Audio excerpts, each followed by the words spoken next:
ஓம் சாந்தி 23/12/2024 காலை முரளி. ஓம் சாந்தி. பாப்தாதா மற்றும் சிவத்தந்தை பிரம்மா தந்தையோட உடல் அவதட்சணமுக்காக ஆசிரியராகி பாட எடுக்க வந்திருக்கிறார்கள். நம்மளுடைய மாணவர்கள் மிக கவனமா ஆத்ம அபிமான நிலையிலிருந்து ஞான முறையை நம்ம கேட்கலாம். பாபா சொல்றாங்க, இனிமையான குழந்தைகளே, நீங்கள் பாபாவிடம் புத்துணர்வு பெற வருகின்றீர்கள். பாபாவை சந்திப்பதன் மூலம் பக்தி மார்க்கின் கலைப்பு அனைத்தும் விலகி விடுகிறதுன்னு சொல்லி பாபா சொல்றாரு. இப்ப பாபா கிட்ட நம்ம எதுக்கு போறோம்னா புத்துணர்ச்சி அடையறதுக்காக போறோம்னு சொல்றாரு. நம்ம போய் ஆத்மா அப்படியே புத்துணர்வு அடையுது. பாபா பார்த்த உடனே எவ்வளவு ரெஃப்ரெஷ் ஆகுது. ஒரு டீ குடிச்சா எப்படி நமக்கு ஒரு ரெஃப்ரெஷ் ஆகும் அந்த டைமுக்கு, அந்த மாதிரி இப்போ பல பிறவிகளின் அந்த ஓய்வு இருக்குது நம்ம ஆத்மால. நடிச்சு நடிச்சு நடிச்சு அந்த ஒரு களைப்பு இருக்குது. இந்த களைப்பு பாபா பார்த்தவனே போயிடுது. பாபாவை சந்திப்பதன் மூலம் உங்களுக்கு மீட் பண்ணும்போது பாபாவை இந்த பக்தி மார்க்கத்துல தேடி தேடி அலைஞ்ச பாருங்க. கோயில் கோயிலா ஏறி ஏறி இறங்கி ஒருதான் கடவுளா, கடவுள் எங்க, கடவுள் என்னன்னு அலைஞ்சோம் இல்லையா, அந்த களைப்பு எல்லாமே விலகிடுதுன்னு சொல்லி சொல்றாரு. கேள்வி: பாபா குழந்தைகளாகி உங்களை எந்த விதியின் மூலம் புத்துணர்வு பெற செய்கின்றார்? இப்ப பாபா நம்மளெல்லாம் எப்படி எந்த மாதிரி நம்மள புத்துணர்வு பெற செய்யறார்? பதில் ஃபர்ஸ்ட் பாயிண்ட், பாபா ஞானத்தை சொல்லி சொல்லி உங்களை புத்துணர்வு அடைய செய்கின்றார். இப்ப இந்த ஞானம் கேட்கறது காதுல இனிமையா இருக்குதுல்ல, தேன் பாயிற மாதிரி இருக்குது. இந்த ஞானத்தை சொல்லி சொல்லி ரெஃப்ரெஷ் ஆக்குறாரு நம்மள. இரண்டாவது பாயிண்ட், நினைவின் மூலமும் கூட குழந்தைகளாகி நீங்கள் புத்துணர்வு அடைந்திருக்கீங்க. பாபா நினைக்க நினைக்கவும் உங்களுக்கு என்ன ஆயிடுது, புத்துணர்வு வருது. உண்மையில் சத்தியுகம் தான் உண்மையான ஓய்வு பெறும் உலகம். ஆனா உண்மையிலே பாத்தீங்கன்னா சத்திய யுகம், உண்மையான யுகம் சொர்க்கம் தான். சொர்க்கத்துலதான் நம்ம உண்மையான ஓய்வு பெறத உலகம்ன்றாரு. உடம்புல இருந்தாலும் அங்க நல்லா ஓய்வா இருக்கும். அங்க கிடைக்காத பொருளே இல்லை. சொர்க்கத்துல கிடைக்காத பொருள் எதுவுமே கிடையாது. இது இல்ல அது இல்ல அப்படின்னு சொல்லவே மாட்டாங்க. எந்த பொருளையும் அடைய கஷ்டப்பட வேண்டியே இருக்காது. நீங்க கஷ்டப்பட்டு போய் ஒரு பொருள் அடையணுன்றதே கிடையாது சொர்க்கத்துல. அப்படியே நினைச்ச உடனே எண்ணங்கள் மூலமா உடனே கிடைச்சிடும். எல்லாமே இருக்கும் நம்மளை சுத்தி, இல்லைன்றதே இருக்காது. மூன்றாவது பாயிண்ட், சிவபாபாவின் மடியில் வந்த உடனேயே குழந்தைகளாகி உங்களுக்கு ஓய்வு கிடைக்கிறது. இப்ப மூன்றாவது, நம்ம அவர் மடியில போயிடறோம் இல்லையா, உண்மையா கடவுளே நம்ம கஷ்டம். அவரோட மடியில நம்ம வந்துட்ட உடனே நமக்கு ஓய்வு கிடைச்சிடுது. களைப்பு அனைத்தும் விலகிடுகிறது. எவ்வளவு ஆத்மா களைப்பாச்சோ, இப்ப ஆத்மாவுடைய அப்பா கிடைச்சிட்டாரு, அவர் மடி கிடைச்சிருச்சா ரொம்ப அமைதியா ஆயிடுது ஆத்மா. ஓம் சாந்தி. பாபா இப்ப புரிய வைக்கிறார். கூடவே இந்த தாதாவும் புரிந்து கொள்கிறார். ஏனென்றால் பாபா இந்த தாதாவின் மூலம் புரிய வைக்கின்றார். இப்ப சிவபாபா பிரம்மா பாபா நெற்றிபுரத்துல பேசுறாரு அந்த வாய் மூலமா. அப்ப கூடவே இந்த பிரம்மா பாபாவுடைய ஆத்மாவும் அந்த சகோதரர், நம்மளுடைய சகோதரர் தான் தாதா. தாதான்னு சகோதரர். அவரும் புரிஞ்சுக்கிறாரு. பாபா பேச பேச அவரும் புரிஞ்சுக்கிட்டு, ஏன்னா பாபா இவர் மூலமா தான் புரிய வைக்கிறார். அதனால அவரும் புரிஞ்சுக்கிறாரு. எப்படி நீங்கள் புரிந்து கொள்கிறீர்களோ அது போல இந்த தாதாவும் புரிந்து கொள்கிறார். எப்படி நம்ம அவர் வாய் மூலமா பேசி சிவன் பேசுறாரு, நம்ம புரிஞ்சுக்கிறோம். அதே மாதிரி அவர் பக்கத்திலே நெற்றிபுரத்துல சிவபாபாவும் பிரம்மபாவும் பக்கத்திலே இருக்கிறாங்க. இவரும் கேட்கிறாரு, பாபா சொல்றதை கேட்டு புரிஞ்சுக்கிறாரு. ஆக்சுவலா சிலதை சிவபாபா பேசுவாரு, சிலது பிரம்மா பாபாவும் நடுவுல புரிய வைப்பாரு. அப்ப சிவபாபா சொல்ல சொல்ல பிரம்மா பாபா கேட்கிறாரு. தாதாவை பகவான் என்று சொல்லப்படுவதில்லை. இந்த பிரம்மா பாபால அவர் போட்டோ வச்சிருக்கோம் சென்டர்ல, அதுக்காக அவர் கடவுள் கிடையாது. அவர் போட்டோ வச்சிருக்கோம்ல அந்த உடல், பிரம்மா பாபான்னு சொல்றோம்ல, அவர் கடவுள் கிடையாது. இது பகவானுடைய மகா வாக்கியம் ஆகும். சிவ பகவான் தான் அவர் புள்ளியா இருக்கிறாரு, பிறப்பிறப்புல வர்றதில்லை. அவர் தான் பகவான்ட்டு சொல்ல முடியும். இது பகவானுடைய மகா வாக்கியமாகும். பாபா என்ன புரிய வைக்கின்றார்? ஆத்மா அபிமானி ஆகுக. இப்ப சிவபாபா என்ன புரிய வைக்கிறாரு நமக்குன்னா, நீங்க இந்த உடல் கிடையாது, நீங்க ஆத்மா. அந்த ஆத்மா அபிமானி ஆயிடுங்க குழந்தைகளே. நம்ம அரைக்கல்பமா தேக அபிமானியா இருந்தது, தேகம் தான் நான் அப்படின்னு நினைச்சிட்டு அந்த தேக சம்பந்தப்பட்ட விஷயங்கள்லயே நம்மளுடைய அபிமானம் இருந்தது. அதுதான் பிடிச்சது. இந்த உடல் பிடிச்சது, உடலுக்கு ட்ரெஸ் போடுறது, உடலா எல்லாரையும் பாக்குறது, உடல் சம்பந்தப்பட்ட எல்லா விஷயங்களையும் பண்ணிட்டு இருந்தோம். அதுதான் நமக்கு பிடிச்சது. பாபா சொல்றாரு, இப்ப அது வேணாம், அது உங்களுக்கு பிடிக்க வேணாம். இப்ப நீங்க ஆத்மாவா மாறிடுங்க. ஆத்மா உண்மையா நம்ம ஆத்மா தான். உண்மையா நம்ம ஆத்மா. அந்த ஆத்மா அபிமானி நிலைக்கு வந்துருங்கன்றார். ஏனென்றால் தங்களை ஆத்மா என்று புரிந்து கொள்ளாமல் பரம்பிதா பரமாத்மாவை நினைவு செய்ய முடியாது. ஏன் சொல்றாருன்னா, நீங்க உங்களை ஆத்மான்னு புரிஞ்சுக்காம கடவுளை நினைவு செய்ய முடியாது. அவர் புள்ளி, நீங்களும் புள்ளி. அப்ப நம்ம ஆத்மான்னு புரிஞ்சுக்கும் போதுதான் கனெக்ஷன் கிடைக்கும். அப்பதான் சிவபாபா தான் நமக்கு கனெக்ஷன் கிடைச்சு அவரை நினைவு செய்ய முடியும், இல்லைன்னா நினைவு செய்ய முடியாது. இந்த ஒயர் கனெக்ட் பண்ணுவாங்கல்ல, அந்த மேல இருக்கிற அந்த ரப்பர் ஒயரை எடுத்துட்டுதான் உள்ள இருக்கிற ஒயரை வந்து கனெக்ஷன் கொடுக்கும்போது தான் கரண்ட் பாஸ் ஆகும். வெறுமனே அப்படியே நம்ம கட்டணும்னா அந்த ரப்பர் ஒயர் மேல வந்து கரண்ட் பாஸ் ஆகாது. அது மாதிரி உடல் உணர்வோட நம்ம அவரை நினைக்கும் போது நம்ம அவர்கிட்ட இருந்து நமக்கு சக்தி கிடைக்காது. எல்லாத்தையும் மறந்த நிலையில உட்காந்து எனக்கு ஒரு பாபா தான், நான் ஆத்துமா, நான் பரந்தாமத்துல இருந்து வந்தேன், திரும்ப நான் பரந்தாமத்துக்கு தான் போகணும், தனியா வந்தேன், தனியா போனேன், இந்த மாதிரி எல்லாத்தையும் மறந்த நிலையில அவரை நினைக்கும் போது, மனசு புத்தி இணைந்து அவரை நினைக்கும் போது நம்ம பாவங்கள் அழிஞ்சிடும். இந்த சமயத்துல ஆத்மாக்கள் அனைத்தும் தூய்மையற்றதாக இருக்கின்றன. இந்த நேரத்துல உலகமே தூய்மையற்றதா இருக்கிறாங்க. எல்லாருமே தன்னை யாருன்னே தெரிஞ்சுக்காம வாழ்ந்துட்டு இருக்கிறாங்க. தூய்மையற்றவர்களுக்கு தான் மனிதர்கள் என்று சொல்லப்படுகிறது சொல்றாரு. தூய்மையானவர்கள் தேவதைகள் என்று சொல்லப்படுகிறது. தூய்மையானவங்கள தேவதைகள், தூய்மை இல்லாதவங்கள மனிதர்கள். இது மிகவும் சகஜமாக புரிந்து கொள்ள வேண்டிய மற்றும் புரிய வைப்பதற்கான விஷயங்கள் சொல்றாரு. இதெல்லாம் ஈஸியா சொல்லி கொடுக்கலாம், புரிஞ்சுக்கவும் செய்யலான்றாரு. ஹே தூய்மையற்றவர்களை தூய்மையாக்குபவரே, வாருங்கள் என்று மனிதர்கள் தான் அழைக்கிறார்கள். பத்திதா பாவனா வாங்கன்னு சொல்லி நம்ம தான் கூப்பிட்டோம். தேவதைகள் ஒருபோதும் இப்படி சொல்ல மாட்டாங்க. தூய்மையற்றவர்களை தூய்மையாக்கும் பாபா தூய்மையற்றவர்கள் அழைப்பதினால் வருகின்றார். இப்ப எதனால வராரு கடவுள்? நம்ம நம்ம வந்து கூப்பிட்ட குரலுக்கு செவி சாய்ச்சிதான் வந்திருக்கிறாரு. தூய்மையற்றவர்கள் கூப்பிட்டதுனாலதான் வந்திருக்கிறார். ஆத்மாக்களை தூய்மையாக்கி பிறகு தூய்மையான உலகத்தையும் ஸ்தாபனை செய்கின்றார். எல்லாரையும் தூய்மையாக்கிறார். ஆத்மாக்கள் எல்லாரையும் தூய்மையாக்கி உலகத்தையே புதுசா மாத்துறாரு. ஆத்மா தான் பாபாவை அழைக்கிறது. இப்ப ஆத்மா தான் பாபாவை கூப்பிட்டுச்சு, சரீரம் கூப்பிடல. சரீரம் அழைக்காது அல்லவா? சரீரம் கூப்பிடல, இந்த வாய் மூலமா ஆத்மாதான் கூப்பிடுது. எப்போதும் தூய்மையாக இருக்கக்கூடிய பரலோகிக தந்தையை தான் அனைவரும் நினைவு செய்கிறார்கள். எல்லாருமே யார நினைவு செய்யறாங்கன்னா கடவுளை தான் நினைவு செய்யறாங்க. இது பழைய உலகம் ஆகும். பாபா புதிய தூய்மையான உலகத்தை உருவாக்குகின்றார். இப்ப நம்ம வாழ்ந்துட்டு இருக்கிறது பழைய வீடு, பழைய உலகம். பாபா வந்து நமக்காக புது தூய்மையான உலகத்தை உருவாக்குறாரு. எங்களுக்கு இங்கேயே அளவற்ற சுகம் இருக்கிறது என்று சொல்பவர்கள் நிறைய பேர் இருக்கிறார்கள். நிறைய பேர் சொல்றாங்க, நாங்க இங்கே ஜாலியா தான் இருக்கிறோம், அளவற்ற சுகம் இருக்குது இங்கேன்னு சொல்லி சொல்றாங்க. பொருட்கள் செல்வம் நிறைய இருக்கிறது, பணக்காரங்களா இருக்கிறாங்க இல்லையா, வீடு வாசல் சொத்து சுகம். சிலர் வந்து ஏழையா இருந்தாலும் எல்லாம் கூட்டு குடும்பமா ஒன்னா இருக்கிறாங்க, ஒன்னா வந்து சாப்பிடுறாங்க, ஒன்னா எல்லாமே நிம்மதியா இருக்கிறாங்க. அதாவது எந்த ஒரு கருத்து மோதலும் கிடையாது. குடும்பம் ஒன்னா இருக்கிறதுனால காசு பணமும் உங்களுக்கு இருக்குது, அதனால இதுவே எங்களுக்கு சொர்க்கம்னு சொல்றாங்க. நமக்கு இதுதான் சொர்க்கம் என்று அவர்கள் புரிந்து கொள்கிறார்கள் சொல்லி பாபா சொல்றாரு. ஆனா பாபா சொல்றாரு, சொர்க்கம்னா வந்து எல்லாமே இருக்கும், நோயே இருக்காது. இங்க வந்து நோய் எல்லாம் வருது இல்ல, காசு இருந்தா உடம்பு ஆரோக்கியம் இருக்காது, ஆரோக்கியம் இருந்தா செல்வம் இருக்காது. எல்லாமே இருந்தாதான் அது சொர்க்கம்.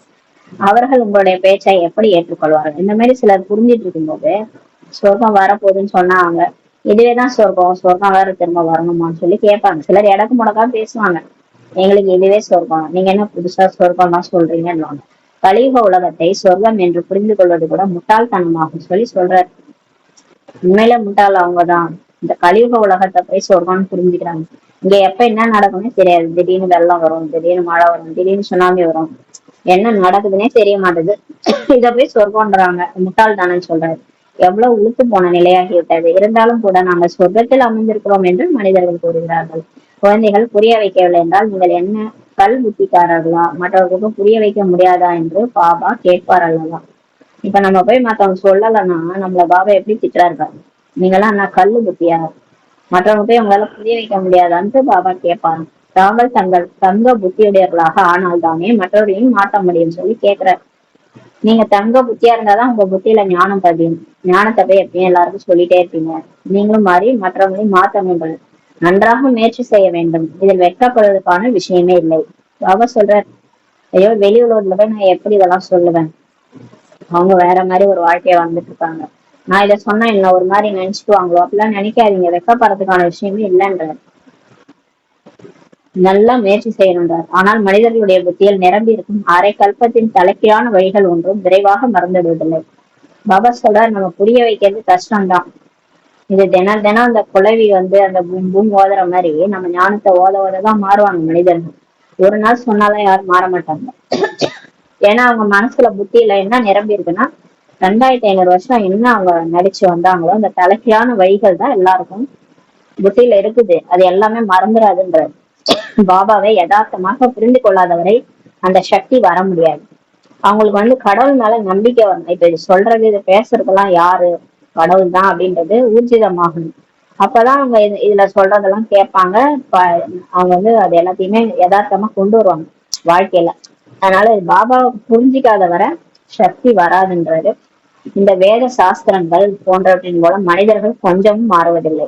இப்ப மகாபாரதம் ராமாயணம் படிக்கிறான், ஆஹா இந்த மாதிரிதான் நம்ம வாழணும் அப்படின்ட்டு யாராவது மாறுறாங்களா? இந்த ராமாயணத்துல பாருங்க இப்படி இருந்தாங்க அப்படின்னு. அதுலயும் நிறைய வன்முறை தான் காமிச்சிருக்காங்க. மகாபாரதத்துக்கு போரு, அப்புறம் பெண்கள் அவமதிக்கிறது, அது எல்லாமே அந்த மாதிரி நிறைய விஷயங்கள் இருக்கிறதுனால அது கூட அதனால யாரும் மனுஷங்க வந்து திருந்துறாங்களா? திருந்துறதே இல்ல. நாளுக்கு நாள் இன்னும் தான் கெட்டு வந்துள்ளார்கள் சொல்லி சொல்றாரு. இந்த மாதிரி சாஸ்திரங்களை படிச்சு படிச்சு என்ன பிரயோஜனம்? ஒண்ணும் யாரும் மாறலன்றாரு. நாளுக்கு நாள் சம பிரதானமா தான் ஆயிடுச்சு. சதோ பிரதானத்துல இருந்து சம பிரதானமாக ஆக்கியிருக்கிறார்கள். நாம் தான் சதோ பிரதான தேவி தேவதைகளாக இருந்தோம். எப்படி கீழே விழுந்துவிட்டோம் என்பது யாருடைய புத்தியிலும் இல்லை. இப்ப நம்ம இந்த பிகேஸே இப்ப மாறி வந்திருக்கிறாங்கல்ல. முதல்ல நம்ம பிகே ஆர்க்கு முன்னாடி நம்மளே வந்து இந்த மாதிரி இருந்தோம். நம்ம என்ன சொன்னோம்? நம்ம பர்ஃபெக்ட் தான், நான் மனசால யாருக்கும் எந்த துரோகமும் பண்ணல, நான் நல்லவதான் நம்ம பேசிட்டு இருந்தோம் இல்லையா? அது மாதிரிதான் பாபா சொல்றாரு, நம்ம சதோ பிரதான தேவி தேவதையா இருந்தோம் ஒரு காலத்துல. ஆனா இப்படி ஆயிட்டோம்ட்டு யாருமே ஒன்னும் புத்தியில நினைக்கலன்றாரு. யாருக்கும் கொஞ்சம் கூட தெரியல உலகத்துல. நமக்கே தெரியலன்னா உலகத்துல யாருக்கு தெரியும்? மேலும் 84 பிறவிகளுக்கு பதிலாக 84 லட்சம் பிறவிகள் என்று வர சொல்லிவிட்டார்கள் என்றால் பிறகு எப்படி தெரியும்? அவங்க என்ன நினைச்சிட்டாங்க, இன்னும் கலியுகம் முடியாது, இன்னும் 40,000 ஆண்டு, இன்னும் நம்ம வந்து இந்த பிறவி முடிஞ்சு அடுத்த பிறவி அப்படியே நிறைய பிறவி எடுத்துட்டே இருப்போம்.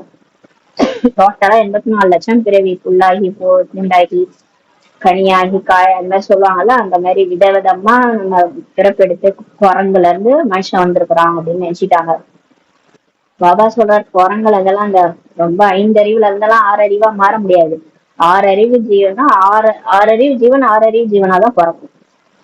மனித ஆத்மா மனித உடல்ல தான் பிறக்கும். அது போய் எப்படி குரங்கு உடலோ நாய் உடலோ எடுக்கும்? இதெல்லாம் தவறு. நிறைய தவறான கருத்துகள் வந்து பரவிடுச்சு. அதான் பாபா சொல்றாரு, எந்த விதை போடுறோமோ அந்த மரம் தான் முளைக்கும், மாற்றி முளைக்காது இல்லையா? அந்த மாதிரி மனிதன் மனிதனாதான் பிறக்க முடியும். தேவதையில இருந்துதான் ஆனா மனிதன், அதை ஹையஸ்டா இருந்தவங்க மனுஷன் ஆயிட்டாங்க, அவ்வளவுதான். மற்றபடி கீழ் நிலையில எல்லாம் நம்ம போக மாட்டோம். 6 அறிவு உயிரினா 6 அறிவு உயிரினம் தான். பாபாவை தவிர ஞான ஒளியை கொடுக்கக்கூடியவர்கள் யாருமே இல்லை. இந்த மாதிரி கடவுள் வந்து 3வது கண்ணை திறந்து வைக்கக்கூடியவர், அறிவு புகற்றவர் கடவுளை தவிர வேற யாரும் கிடையாது. அனைவரும் ஒருவர் மற்றவருக்கு பின்னால் வாசல் வாசலாக ஏமாற்றம் அடைந்து கொண்டே இருக்கிறார்கள். இப்ப உலகத்துல பாருங்க, அறியாமை காரணத்தினால ஒருத்தவங்க பின்னாடி ஒருத்தவங்க போய் போய் வாசல் வாசலா ஏறி ஏறி ஏமாந்துட்டு இருக்காங்க. முன்னாடியாவது வந்து ஏதோ கோயில் குளம்னு போனாங்க. இப்ப என்ன தெரியுமா? நானே கடவுள்னு சிலர் எல்லாம் தெரிஞ்சிட்டு இருக்கிறாங்க. நான் தான் சாமி அப்படின்ட்டு ஆசாமியே வந்து பொய் புழிட்டு இருக்கிறாங்க. அவங்க பின்னாடி போய் நிறைய பேர் ஏமாந்துட்டு இருக்கிறாங்க சொல்றாரு. கீழே விழுந்து விழுந்து குப்புறப்படுத்திட்டனர். நிறைய பேரை கீழே விழுந்து வந்து குப்புறப்படுத்திட்டாங்க. சக்தி அனைத்துமே முடிஞ்சிருச்சு. இந்த மாதிரி நம்ம எப்ப இறங்கி போறோமோ, ரொம்ப இறங்கி நம்மளை கீழ்த்தரமா நம்ம நினைச்சுக்கும் போது நம்மளோட சக்தி, ஆத்மால இருக்கிற சக்தி எல்லாமே முடிஞ்சிரும்ன்ற. நம்ம போய் தலை வணங்குறோம்னாலே முடிஞ்சு போச்சு, அவ்வளவுதான். ஆத்மா வந்து வீக் ஆயிடுச்சுன்னு அர்த்தம்ன்றாரு. அப்ப மற்றவங்களை போய் ஏமாறுறது, நம்ம போய் மத்த இடத்துல ஏமாறுறது, நிறைய சத்சங்கங்கள்ல போயிட்டு கூட உண்மை நம்புறது, பொய்ய போய் உண்மை நம்புறது, இதனால ஆத்மால பேட்டரி வந்து லோ ஆயிடுதுன்றாரு. பாபாவை யதார்த்தமாக தெரிந்து கொள்வதற்கு புத்தியில் கூட சக்தி இல்லை. இப்ப உண்மையே சொன்னாலும் நிறைய பேருக்கு புரிய மாட்டேது இல்லையா? பொய் நிறைய பரவிட்டு இருக்கிறதுனால நான் தான் கடவுள்ட்டு சொல்லிட்டு இருக்கிறாங்க. அப்ப அவங்கள போய் நம்பி நம்பி இப்ப உண்மையே சொல்லும் போது கூட உண்மையை கூட நம்ப மாட்டாங்க. இப்ப பாபாவையே யதார்த்தமா தெரிஞ்சுக்கிற அளவு கூட புத்தியில சக்தி இல்லை. இதை பாருங்க, தாதி உடல்ல இதை பாருங்க, மேல தாதி உடல் ஷேக் ஆகுது. அப்ப பாபா உள்ள பிரவேசம் ஆகுறாரு. அவங்க பிரவேசமானவருக்கு அப்ப ஒரு வயசான தாதி இவ்வளவு மகா வாக்கியத்தை எப்படி பேச முடியும்? இதெல்லாம் மனப்பாடம் பண்ணிட்டு பேசுவாங்களா? இப்பேற்பட்டதை யார் பேச முடியும்? இதெல்லாம் சொன்னா கூட யாரும் நம்ப மாட்டாங்க. ஏன்னா அந்த அளவுக்கு அவங்கள்ட்ட சக்தி இல்ல. ஆத்மால அந்த அளவுக்கு அவங்க அலைஞ்சு திரிஞ்சு ஏமாற்றம் அடைந்து சக்தி இல்லைன்றார். பாபா தான் வந்து அனைவரது புத்தியின் பூட்டையும் திறக்கின்றார். இருந்தாலும் பாபா தான் சொல்றாரு, அதை காத்ரேஜ் பூட்டு போட்டுக்கிறாங்க. மாயா வந்து காத்ரேஜ் பூட்டு போட்டு பூட்டி வச்சுக்கிறான். காத்ரேஜ்னா காடு வருது இல்ல, அது காடு தான் திறக்கணும். அவரு தான் வந்து திறப்பாரு. நம்ம எல்லாம் இன்னும் சொன்னா யாரும் கேட்க மாட்டாங்க. நம்ம போய் ஞானத்தை சொன்னாலும் யாரும் கேட்க மாட்டாங்க. பாபாவே வந்து சொல்லும் போது ஆட்டோமேட்டிக்கா கேட்கறாங்க இல்லையா? அப்ப அவருதான் எல்லாருடைய புத்தியும் ஓபன் பண்றாரு. டைம் வரும்போது ஓபன் பண்ணி விட்டுறாரு. அப்ப போய் ஏதாவது ஒரு பிகே ஏதாவது ஒரு ஞானம் சொல்லும் போது உடனே அவங்களுக்கு புரிஞ்சுது. அப்ப கடவுள் தான் அதை செய்யறாரு. எனவே எவ்வளவு புத்துணர்வு பெறுகின்றார்கள். அந்த மாதிரி யாருக்கு ஞானம் கிடைச்சிச்சோ அவங்க அப்படியே திடீர்னு குதிப்பாங்க, கடவுளே எனக்கு கிடைச்சிட்டாரு அப்படின்னு. எவ்வளவு புத்துணர்வு அடையறாங்க குழந்தைகள். தந்தையிடம் புத்துணர்வு பெற வருகிறாங்க. எதுக்காக வராங்க? பிகேஸ் மதுபன் கூட வராங்கன்னா ரெஃப்ரெஷ்ஷாக போறோம். நம்ம வீட்டுக்கு ஓய்வு கிடைக்கிறது அல்லவா. பாபா வீட்டுக்கு போனா அவ்வளோ ரெஸ்ட் கிடைக்கும் நமக்கு. பாபா கிடைத்தவுடன் பக்தி மார்க்கத்தின் களைப்பு அனைத்தும் விலகிவிடுகிறது. தேடி தேடி அலைஞ்சோம் இல்லையா, காலால நடந்து உடம்ப வருத்திக்கிட்டு, எத்தனை மலை எத்தனை பிரதேசம், காசி ராமேஸ்வரம், சுத்தாத இடமே கிடையாது. இந்த ஜென்மம் நமக்கு ஞாபகம் இருக்குது, போன ஜென்மத்துல என்னென்ன பண்ணமோ தெரியாது. என்னென்ன அதுக்காக அழகு குத்திக்கிட்டு அங்க பிரதர்ஷனம் பண்ணிக்கிட்டு நிறைய பண்ணிருக்கோம். அந்த பிரதோஷமும் பாருங்க, அந்த விரதம் இருந்து அத்தனை தடவை சுத்தணும். அந்த மாதிரி எல்லாம் நிறைய அப்படியே உடலையே வருத்திக்கிட்டு நம்ம பக்தியில கஷ்டப்பட்டோம். அந்த எல்லா களைப்புமே இப்ப விலகிறதுன்றாரு. மதுபன்ல போய் ஒண்ணுமே இல்ல, ஒரு களைப்பும் கிடையாது. அவ்வளவு ரெஃப்ரெஷ் ஆயிடுது. உட்காந்து அந்த மகா வாக்கியத்தை கேட்கும் போதே புத்தியும் மனசும் சுத்தமாயிடுது. உடம்பும் அப்படியே ரொம்ப அப்படியே ஃப்ரெஷ் ஆயிடுது. ஆத்மா ஆத்மாவுக்கு களைப்பே நீங்கிடுது. பக்தி செஞ்சு செஞ்சு அந்த ஜென்மமா செஞ்ச பக்தி அந்த பக்தியின் கலைக்கு விலகிடுதுன்றார். சத்தியுகத்தின் கூட ஓய்வுக்கான உலகம் என்றுதான் சொல்லப்படுகிறது. சொர்க்கமும் அதே மாதிரிதான். இங்க எப்படி நம்ம சங்கம் யுகத்துல அப்படியே ஜாலியா ஆயிடுறோமோ பாபா கூட, அப்படியே யதார்த்தமான ஞானம், இந்த யதார்த்தமான ஞானம் யதார்த்தமான யோகம். அப்படி ஜாலியா உக்காந்துக்கிட்டே பாபா என்ன பண்ணாலும் பாபா புத்தியில நினைச்சுட்டு வேலை செய்யறது. வேலை செஞ்சா கூட களைப்பு கிடையாது. ஞான மாசத்துல எப்படி நமக்கு எப்படி ஓய்வா இருக்கிறோமோ அதே மாதிரி சொர்க்கத்திலேயே நம்ம ஓய்வுக்கான உலகம்னு சொல்லப்படுது. உங்களுக்கு அங்கேயே எவ்வளவு ஓய்வு கிடைக்கிறது. சொர்க்கத்துல எவ்வளவு ஓய்வு உங்களுக்கு. அங்க கிடைக்காத பொருளே இல்லை. எந்த பொருளை அடையவும் நீங்க முயற்சிக்கவே வேண்டாம். அங்க போயிட்டு எனக்கு அது வேணும் இது வேணும் அப்படின்னு நம்ம எதுவும் கேட்கவே தேவையில்ல. எல்லாமே தானா நீங்க நினைச்ச உடனே கிடைக்கும். புஷ்பக விமானமே கிடைக்குது. ஒருத்தவங்க இப்ப வீட்டுல ஒருத்தவங்க ஒரு வீட்லயே இப்ப ஏரோப்ளைன் இருந்தா எப்படி இருக்கும், அந்த மாதிரி அங்க எல்லாருடைய மாளிகைகளையும் புஷ்பக விமானம் இருக்கும். அதுலதான் தேவதைகள் பறந்து போவாங்க. பாத்துக்கோங்க. அப்ப எந்த அளவுக்கு லக்ஸூரியா எல்லாரும் எல்லாமே கிடைக்கும். எல்லாம் கிடைக்காத பொருளே இருக்காது. இங்கே பாபாவும் புத்துணர்வு அளிக்கின்றார் என்றால் இந்த தாதாவும் அளிக்கின்றார். இப்ப பாபாவும் ஞானத்தை சொல்லி நம்மள புத்துணர்வு கொடுக்குறாருன்னா, இந்த பிரம்மா பாபாவும் நமக்கு அவரு அம்மா தானே, நமக்கு அம்மா மாதிரி அவரு நமக்கு ரெஃப்ரெஷ் பண்றாரு. சிவபாபாவின் மடியில் வரும்போது எவ்வளவு ஓய்வு கிடைக்கிறது. ஓய்வு என்றாலே அமைதியாகும். பாபா மடியில நம்ம வந்துட்டோம் அப்படின்னா அவர்கிட்ட வந்துட்டோம். அதாவது எல்லாம் அந்த பொய்யினுடைய உலகத்துல இருந்து இப்ப உண்மையான இடத்துக்கு வரும்போது நமக்கு ஓய்வு கிடைக்கிறதுன்றாரு. ஓய்வு என்றாலே அமைதியாகும். ஆத்மா அமைதியாயிடுது. அதோட சுயதர்மம் அது கிடைச்சிச்சு. தேடி தேடி அலையிறோம் இல்லையா, அமைதி எங்க அமைதி எங்க. இப்ப அமைதி நம்மளுடைய சுயதர்மம் ஆத்ம உணர்வுல நம்ம அடைஞ்சிட்டோம். மனிதர்கள் களைப்படைந்து அமைதியாக்கி விடுகிறார்கள். அந்த மனுஷங்க பாத்தீங்கன்னா ரொம்ப களைப்பாயி என்ன ஆயிடுறாங்க, அமைதியாயிடுறாங்க. ஓய்விற்காக சிலர் ஆங்காங்கே செல்கிறார்கள் அல்லவா. சில இந்த ஊட்டி கொடைக்கானல் பீச்சு ரெசார்ட் எங்கேயாவது போவாங்க. ஏன்னா வேலை செஞ்சு டயர்ட் ஆயிடுச்சு, எங்கேயாவது மனசை கொஞ்சம் ரிலாக்ஸ் பண்ணிட்டு வரான்ட்டு போவாங்க. ஆனால் அந்த ஓய்வில் புத்துணர்வே இல்லை. அது பாத்தீங்கன்னா அதுவும் ஒரு அலைஞ்ச பழப்பாதான் இருக்கும். நம்ம அந்த உடல் உணர்வுலயே திரும்ப நான் ரிலாக்ஸ் பண்றேன்ட்டு எங்கேயாவது அங்கேயும் நடக்கணும் போகணும், அதை ரிலாக்ஸ் பண்றேன்னு சொல்லிட்டு அதுவும் உங்களுக்கு அந்த ஓய்வாவே இருக்காது. புத்துணர்வே அங்க இல்லைன்னு சொல்றாரு. இங்கே உங்களுக்கு எவ்வளவு ஞானத்தை கொடுத்து புத்துணர்வு பெற செய்கின்றார். இங்க நமக்கு ஆத்ம உணர்வுல பாபா நம்மள வர வச்சு நமக்கு ஞானத்தை சொல்லி கொடுத்து நம்ம எவ்வளவு புரிய வச்சு வாழ்க்கையில என்னென்ன நம்ம தப்பு செய்யறோம், அதை எப்படி மாத்திக்கணும், அப்புறம் நம்ம எப்படி ஆத்ம உணர்வுல வரணும், என்ன பயிற்சி பண்ணணும் எல்லாத்தையும் சொல்லி கொடுத்து நம்மளையும் மாத்துறாரு, மத்தவனையும் மாத்துறாரு. ஒரு அமைதியான உலகத்தை நமக்கு உள்ளுக்குள்ளார கொண்டு வர்றாரு. அவரு ஆத்ம உணர்வுல நம்மள கொண்டு வர்றாரு. அதாவது நம்மளே நிம்மதியா எப்படி இருக்கிறதுன்றத கத்து கொடுக்குறாரு. பாபாவின் நினைவின் மூலம் கூட எவ்வளவு புத்துணர்வு பெறுகிறார்கள். மேலும் தமோ பிரதானத்துல இருந்தும் கூட சதோ பிரதானமாக ஆகிக்கொண்டே செல்கிறீர்கள். இப்ப பாபா ஞானத்தையும் கொடுத்து ரெஃப்ரெஷ் பண்றாரு. அப்புறம் பாபாவை அங்கங்க நினைக்கிறதுக்கு அங்கங்க பாபா ரூம். மதுபன்ல எங்க போனாலும் பாபா ரூம் உட்காந்து அப்படியே நினைவு செய்யறதுதான். நினைவு கொஞ்ச நேரம் செய்யறது, கொஞ்ச நேரம் போய் ஞான கிளாஸ்ன்னு கேட்கறது. கேட்க கேட்க ரெஃப்ரெஷ் ஆயிட்டே இருக்கு. இதன் மூலமா நம்ம தமோ பிரதான நிலையில இருந்து சதோ பிரதானமா ஆயிடுறீங்கன்றது. சதோ பிரதானமாக ஆவதற்காக இங்கே பாபாவிடம் வருகின்றீர்கள். எதுக்கு நம்ம பாபாட்ட போனோம்னா தூய்மையா ஆகிறதுக்காக. பாபா கூறுகின்றார், இனிமேலே இனிமையான குழந்தைகளே. பாபா சொல்றாரு பாருங்க, நம்ம எப்பேற்பட்டவங்க இருந்தாலும் சரி, நமக்கு 60 வயசா இருந்தாலும் சரி, 40 வயசா இருந்தாலும் சரி, 20 இல்ல 10 வயசா இருந்தாலும் சரி, இல்ல 6 வயசு இருந்தாலும் சரி, நம்ம பாபாவுக்கு குழந்தைகள் தான். என்ன சொல்றாரு பாருங்க, இனிமேல் இனிமையான குழந்தைகள், செல்ல குழந்தைகள் என்றார். அது இனிமையான குழந்தைகள், தேடி கண்டெடுக்கப்பட்டாங்க. சொல்றாரு, பாபாவை நினைவு செய்யுங்கள், என்ன நினைவு செய்யுங்க. போதும், 5000 வருஷமா மறந்துட்டீங்கல்ல, எப்பயாவது என்ன நினைங்கன்றார். முழு சிருஷ்டி சக்கரமும் எவ்வாறு சுற்றுகிறது, அனைத்து ஆத்மாக்களுக்கும் எவ்வாறு மற்றும் எப்படி இளைப்பாறுதல் கிடைக்கிறது என்பதை பாபா புரிய வைத்திருக்கிறார். இப்ப நமக்கு முதல் இடைக்கடை ரகசியம் எல்லாத்தையும் சொல்லிட்டாரு. எப்படி இந்த சிருஷ்டி சுத்துது, இந்த 4 யுகம் எப்படி, சத்தியமும் திரேதாயுகம் துவாபர யுகம் கலியுகம் எப்படி சுத்துது, எப்படி இந்த 24 மணி நேரம் ஓடுது, டே நைட்னு எப்படி சுத்துது, அப்புறம் எப்படி இந்த சீதோஷ் நிலை எல்லாம் மாறுது, இந்த மாதிரி எப்படி எல்லாரும் ஆத்மாக்கள் எப்படி எல்லாரும் நடிக்க வராங்க, அப்புறம் எப்படி அவங்களுக்கு இளைப்பாறுதல் கிடைக்குது, எல்லாத்தையும் பாபா புரிய வைக்கிறார். அனைவருக்கும் பாபாவின் செய்தியை கொடுப்பது குழந்தைகளாகி உங்களுடைய கடமையாகும். இப்ப நமக்கு பாபாவோட செய்தி கிடைச்சிச்சு இல்ல, அப்ப நம்ம போய் மற்றவங்க சொல்றது நம்மளோட கடமைன்றது. இது நம்ம கிடைக்கலன்னா நம்ம வாழ்க்கை என்ன ஆயிருக்கு. நிறைய பிகேஸ் தான் சொல்லுவாங்க, இது நான் பாபா குழந்தைய அவ்வளவு என் நிலைமை மோசமா போயிருக்கும், என்னை நினைவு செய்தீர்கள் என்றால் இந்த ஆஸ்திக்கு நீங்கள் எஜமானர்களாக ஆகிவிடுவீர்கள் சொல்லி பாபா சொல்றாரு. இப்ப பாபா ஒழுங்கா நம்ம நினைச்சாலே போதும், நம்ம சொர்க்கத்துக்கு எஜமானர் ஆயிடலாம்னு சொல்றாரு.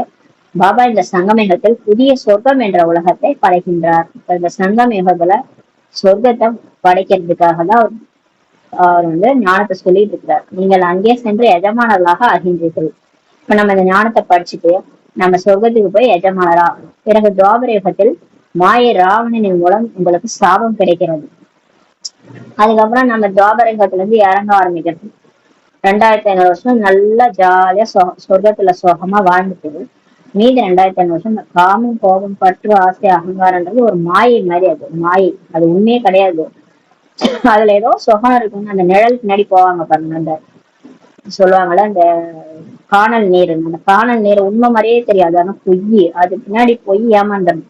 அதாவது இந்த காமம், கோபம், பற்று, ஆசை, அகங்காரம்.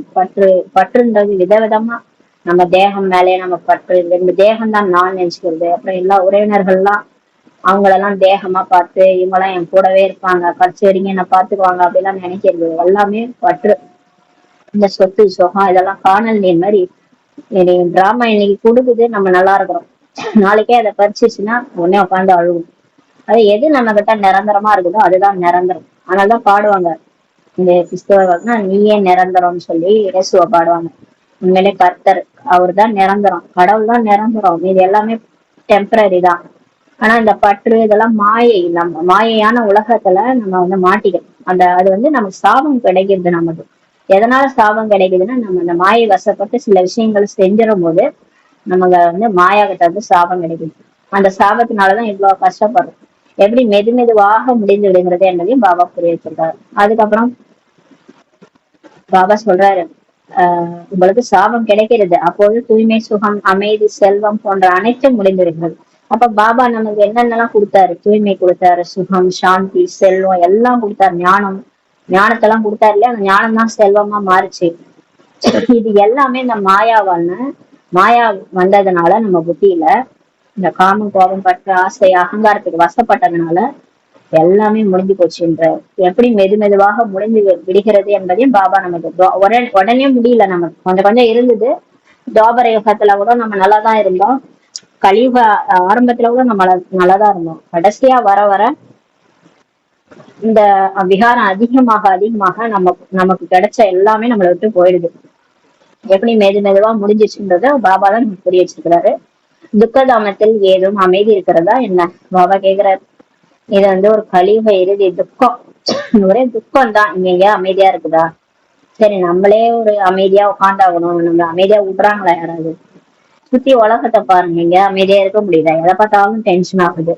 சுகதாமத்தில் அமைதியாகும். பாபா சொல்ற, சுகதாமத்துல எல்லாருமே அமைதியா இருப்பாங்க, சுத்தி எல்லாருமே ஜாலியா இருப்பாங்க, எல்லாருமே அமைதியா இருப்பாங்க. இங்க நம்ம மட்டும் அமைதியா இருந்தாலும் சுத்தி ஒரே அமைதியற்ற தன்மை தான். ஒரு வீட்லயே பாத்தீங்கன்னா நம்ம அமைதியா இருப்போம், கூட இருக்கிறவங்க டென்ஷனா இருப்பாங்க. அப்புறம் நம்ம எங்க இருந்து நிம்மதியா இருக்கிறது? அவங்களும் டென்ஷன் ஆகி நம்மளும் டென்ஷன் ஆகி கூப்பிட்டு போயிடுவாங்க. அது மாதிரிதான் இது உலகம். இங்க துக்கதாமத்துலவே நம்ம எப்படி அமைதியா இருக்க முடியாதா சொல்றாரு. ஆனா சொர்க்கத்துல அமைதியாக இருக்கும். பக்தி மனிதர்களை எவ்வளவு களைப்படைய வைக்கிறது. இந்த பக்தி செய்யறதுனால எவ்வளவு களைப்பு தெரியுமா? எவ்வளவு வேலை. இந்த உடல் மூலமா அவ்வளவு வருத்தம், உடலுக்கு அவ்வளவு வருத்திக்கிட்டு நம்ம பக்தி செய்யறோம். பக்தியின் மூலம் பிறவி பிறவலாக எவ்வளவு களைப்படைந்து விடுகிறார்கள். ஒரேடியாக எவ்வளவு ஏழைகளாக ஆகிவிட்டீர்கள். பக்தி செஞ்சுதான் நீங்க என்னை தேடி தேடி அலைஞ்சு இப்படி ஆயிட்டீங்கன்றார். இந்த ரகசியங்கள் அனைத்தையும் பாபா தான் இப்ப புரிய வைக்கிறார். புதியவர்கள் வருகிறார்கள் என்றால் எவ்வளவு புரிய வைக்க வேண்டியது. இப்ப புதுசா பிகே ஆயிருக்காங்கன்னா அவங்களுக்கு ஒண்ணுமே தெரியாதுல்ல. இப்பதான் புதுசா பிகே ஆயிருக்காங்க. 7 நாள் கோர்ஸ் கூட கேட்கலன்னா அவங்களுக்கு நிறைய புரிய வைக்கணும்ன்றாரு. அதனால பாபா டெய்லி நிறைய முறையில புரிய வைக்கிறார். ஒவ்வொரு விஷயத்திலும் எவ்வளவு யோசிக்கிறார்கள். மந்திரம் எதுவும் போட்டு விடக்கூடாது என்று எண்ணுகிறார்கள். அவ புதுசா வந்துட்டாங்கன்னு அவங்க என்ன என்கிறாங்கன்னா, இதை கேட்டாலே நமக்கு ஏதோ மாறுது. ரொம்ப யோசிக்கிறாங்க. பிகே அவர்களுக்கு மந்திரம் எதுவும் போட்டுற போறாங்கன்னு வர பயப்படுறாங்க. அட, நீங்கள் தான் பகவான் மந்திரவாதி என்று சொல்கிறீர்கள். பாபா சொல்றாரு, நீங்க தான் பகவானே மந்திரவாதின்னு சொல்றீங்க. எனவே பாபா தான் சொல்றாரு, ஆமா உண்மையில் நான் மந்திரவாதி தான் சொல்றேன். ஆமா, நான் உண்மையிலே மந்திரவாதி தான். எப்பேற்பட்டவனையும் நான் மாத்திருவேன்றேன். ஆனால் மந்திரத்தின் மூலம் மனிதர்களை செம்மறியாளாக மாற்றிவிடக்கூடிய அந்த மந்திரம் இல்லை. பாபா சொல்றாரு, நான் மந்திரவாதி தான். அதுக்குன்னு நான் மனுஷனை ஆடு மாதிரி மாத்திர மந்திரவாதி கிடையாது. இது புத்தியின் மூலம் புரிந்து கொள்ளப்படுகிறது. பாபா சொல்றாரு, இதெல்லாம் புத்தியின் மூலம் புரிஞ்சுக்கணும். தேக அபிமானம் உள்ள எருது விட்டு தெய்வீக இசை புரியாது என்ற பாடல் கூட உள்ளது. ஒரு பாடல் இருக்குதான், இந்த எரும மாட்டுக்கு தெரியுமா தெய்வீக இசை சொல்லுவாங்களா, கழுதைக்கு தெரியுமா கற்பூர வாசனை. அதாவது பாபா சொல்றாரு, தேக அபிமானம் உள்ள ஒரு எருதுக்கு தெய்வீக இசை எப்படி புரியும் அப்படின்னு சொல்லுவாங்களாம். இந்த சமயத்தில் மனிதர்கள் அனைவரும் செம்மறி ஆடு ஆவர். இந்த டைம்ல மனுஷங்க செம்மறி ஆடு மாதிரி இருக்கிறாங்க. செம்மறி ஆடு கூட்டம் என்ன தெரியுமா பண்ணும், ஒண்ணு போச்சுன்னா அது பின்னாடியே எல்லாம் போயிடும். ஏன் எதுக்குன்னு கூட கேட்காது. எல்லாம் ஒரு வழியா போய் எல்லாமே வீணா போயிடும். அது மாதிரி பாபா சொல்றாரு, மனுஷங்க யார் என்ன சொல்றாங்களோ அதை நம்பிக்கிட்டு அவங்க பின்னாடியே போயிடுறாங்க. இந்த விஷயங்கள் அனைத்தும் இங்கே உள்ளவைகளாகும் சொல்றாரு. இந்த சமயத்தை பற்றி பாடப்பட்டவைகளாகும். இந்த நேரத்துல யார் என்ன பண்றாங்க அதை பத்தி தான் இந்த விஷயங்கள் பாடப்பட்டிருக்குது. பாபா சொல்றாரு, நான் ஒன்னும் மந்திரவாதி இல்லை. இந்த மந்திரவாதி மாதிரி மந்திரம் போட்டவங்களை மாத்த இருக்கு. நீங்க வரீங்க பிகே ஆகுறீங்க எதுக்கு, நல்லதுக்கு தானே. அப்பதானே உங்களால தேவதை ஆக முடியும். நான் மனுஷனை தேவதையா ஆக்குறேன், அந்த மந்திரம் தான் நான் போடுறேன், நல்லது தானே செய்யறேன்றேன். கல்பத்தின் இறுதியை கூட மனிதர்கள் புரிந்து கொள்ள முடியாது. பாபா சொல்றாரு பாருங்க, இந்த லாஸ்ட் இந்த 5000 வருஷம் கடைசியில என்ன நடக்கும்ன்றது மனுஷங்களால புரிஞ்சிக்க முடியாது. அதனால சொல்றாங்களே, நாம் ஒன்று நினைக்க தெய்வம் ஒன்று நினைக்கின்ற. அந்த மாதிரி நமக்கே தெரியாது பாபா என்னென்ன ட்விஸ்ட் எல்லாம் வச்சிருக்கிறாரோ டிராமால. சண்டிகா தேவிக்கு எவ்வளவு பெரிய திருவிழா கூட்டம் போடுகிறது. அவர் யார்? பாபா சொல்றாரு, சண்டிகா தேவின்னு ஒருத்தவங்க இருக்கிறாங்க. அவங்களுக்கு கோயில் கூட இருக்குது. அவங்களுக்கு அந்த சாமிக்கு கூட பெரிய திருவிழா கூட்டமே கூடுதான். அவங்க யாரு அப்படின்னு கேக்குறாரு. அவர் ஒரு தேவியாக இருந்தார் என்று சொல்றாங்க.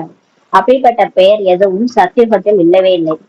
சண்டிகா தேவி ஒரு தேவி, ஒரு சாமின்னு சொல்றாங்க. ஆனா அந்த மாதிரி ஒரு பேரோட யாரும் சொர்க்கத்துல இல்லைன்றாரு. சொர்க்கத்துல தேவி தேவதை சண்டிகா தேவின்ற பேர்ல இல்லைன்றாரு. சத்தியுகத்தில் எவ்வளவு அழகான பெயர்கள் இருக்கின்றன. சத்தியுகத்துல இருந்த பேர்லாம் நமக்கு தெரியாது. ஆனா பாபா சொல்றாரு பாருங்க, அழகழகான பேர்லாம் இருந்துச்சாம் சத்தியுகத்துல. சத்தியுக சம்பிரதாயங்களை உயர்ந்தவைகள் என்று சொல்லப்படுகிறது. இது இங்க இருக்கிறதுலாம் என்ன சம்பிரதாயம்? இங்க நிறைய சம்பிரதாயம் நம்ம வச்சிருக்கோம்ல, சாஸ்திர சம்பிரதாயம். இதை விட சொர்க்கத்துல சூப்பரான சம்பிரதாயங்கள்லாம் அது உயர்ந்ததுன்னு சொல்றாரு. கலியுக சம்பிரதாயங்களுக்கு எவ்வளவு மோசமான பெயர்களை கொடுக்கிறார்கள். இப்போதைய மனிதர்களை உயர்ந்தவர்கள் என்று சொல்ல முடியாதுன்னு சொல்றாரு. இப்ப யாரு என்ன சாதிச்சாலும் சரி, அவங்க எல்லாம் உயர்ந்தவர்கள் சொல்ல முடியாதுன்றார். தேவதைகளுக்கு தான் உயர்ந்தவர்கள் என்று சொல்லப்படுகிறது. மனிதர்களை தேவதைகள் ஆக்கினீர்கள் என்ற புகழ் கூட பாடப்பட்டிருக்கிறது. மனுஷங்களை தேவதை ஆக்குனாங்கன்ற ஒரு புகழ் கூட பாடப்பட்டிருக்குதான். மனிதன்ல இருந்து தேவதை ஆகணும், தேவதைகள் இருந்து மனிதனாகவும் எப்படி ஆகிறார்கள் என்ற ரகசியத்தை பாபா உங்களுக்கு தான் புரிய வைத்துள்ளார். அதனை தேவதை உலகம் என்றும் இதனை மனித உலகம் என்றும் சொல்லப்படுகிறது. பாபா சொல்றார், சொர்க்கத்தை தேவதைகளின் உலகம், இந்த நரகத்தை மனிதர்களின் உலகம் சொல்லப்படுது. பகலை வெளிச்சம் என்றும் இரவை இருள் என்றும் சொல்லப்படுகிறது. ஞானம் என்பது ஒளி, பக்தி என்பது இருள் ஆகும் பாபா சொல்றாரு. அஞ்ஞானத்திற்கு உறக்கம் என்று சொல்லப்படுகிறது அல்லவா. பாபா சொல்றாரு, அஞ்ஞானம்ன்றது தூங்குறதுக்கு சமன்றாரு. தூங்கினே இருக்கிறோம்னா நம்ம என்னன்னே தெரியாதுல்ல. அந்த மாதிரி அஞ்ஞானன்றது உறக்கம், நம்ம விழிப்பு நிலையில இல்ல. விழிப்பு நிலையில இல்லாததுதான் அஞ்ஞானம். அப்ப உறக்கத்துல இருக்கீங்க, அப்ப ஆத்மான்ற உணர்வு வந்துருச்சுன்னா விழிச்சிட்டீங்கன்னு அர்த்தம். அப்ப சுத்தி என்ன நடக்குதுன்றதுல நீங்க அலர்ட் ஆயிட்டீங்க. அப்ப அலர்ட் ஆயிட்டீங்கன்னா நீங்க அதை ஞானம் அடைஞ்சிட்டீங்கன்னு அர்த்தம். முன்னால் நாம் எதையும் தெரிந்திருக்கவில்லை என்ற போது தெரியாது சொன்னோம். அதாவது நாம் தெரிந்திருக்கவில்லை என்று நீங்களும் புரிந்து கொள்கிறீர்கள். முன்னாடி நம்மளும் அதான் சொன்னோம், கடவுள் யாருன்னு கேட்டா தெரியாது, இவங்களா இருக்கலாம், மேபி இருக்கலாம் அப்படின்னு சொல்லிட்டு இருந்தோம். யாரையும் நம்பி சாமி கும்பிட்டு இருந்தோம். நம்மளும் தெரியாதுன்னா சொல்லிட்டு இருந்தோம். நாமும் முன்பு நாஸ்திகர்களாக தான் இருந்தோம் என்பது இப்போது நீங்கள் புரிஞ்சுக்கிறீங்க. ஆமா, முன்னாடி நம்மளும் நான் பிளஸ் ஆஸ்திகரா இல்ல அப்படின்றத நம்ம புரிஞ்சுக்கிட்டோம். ஏன்னா கடவுள் எப்ப கிடைக்கிறாரோ அப்பதான் ஆஸ்தி கிடைக்குது இல்லையா? கடவுள் அடைஞ்சிட்டோம்னா ஆஸ்தி கிடைச்சது. அது வரைக்கும் நம்ம நாஸ்திகரா, கடவுளே தெரிஞ்சுக்கலன்னா நாஸ்திகரா தான் இருந்திருக்கணும். எல்லையற்ற தந்தையே தெரிந்திருக்கவில்லை. பாருங்க, கடவுள் யாருன்னே தெரிஞ்சிருக்கல. அவர் உண்மையான அழிவற்ற தந்தை ஆவார். பாபா சொல்றார், அவர் புள்ளியா இருக்கிறாரு. அவர் பேர் சிவன். பரந்தாமத்துல இருந்து வர்றாரு. பிறவி எல்லாம் கிடையாது. அவரு பிறவி எடுக்கிறது இல்ல. அவருக்கு மனுஷனா பிறக்கிறது இல்ல, தேவதையாவும் பிறக்கிறது இல்ல. அவருக்கு பிறப்பும் கிடையாது, இறப்பும் கிடையாது. ஒரு உடல்ல அவதரிச்சுட்டு ஞானத்தை சொல்லிட்டு போயிடாரு. அதான் அவருடைய ரோல்.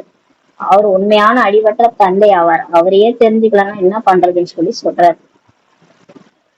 அவரை அனைத்து ஆத்மாக்களுக்கும் தந்தை என்று சொல்லப்படுகிறது. அவர்தான் எல்லா ஆத்மாக்களுக்கும் தந்தை. இப்போது நாம் அந்த எல்லையற்ற தந்தையினர்களாக ஆகியிருக்கிறோம் என்பதை குழந்தைகளாக நீங்க தெரிஞ்சிருக்கிறீங்க. பாபா குழந்தைகளுக்கு மறைமுகமான ஞானத்தை இப்ப கொடுக்கிறார். இந்த ஞானம் மனிதர்களிடம் எங்கேயும் கிடைக்க முடியாது. நீங்க எந்த சத்சங்கம் போனாலும் இந்த மாதிரியான ஞானம் உங்களுக்கு கொடுக்க மாட்டாங்க. ஏன்னா அவங்களுக்கே தெரியாது.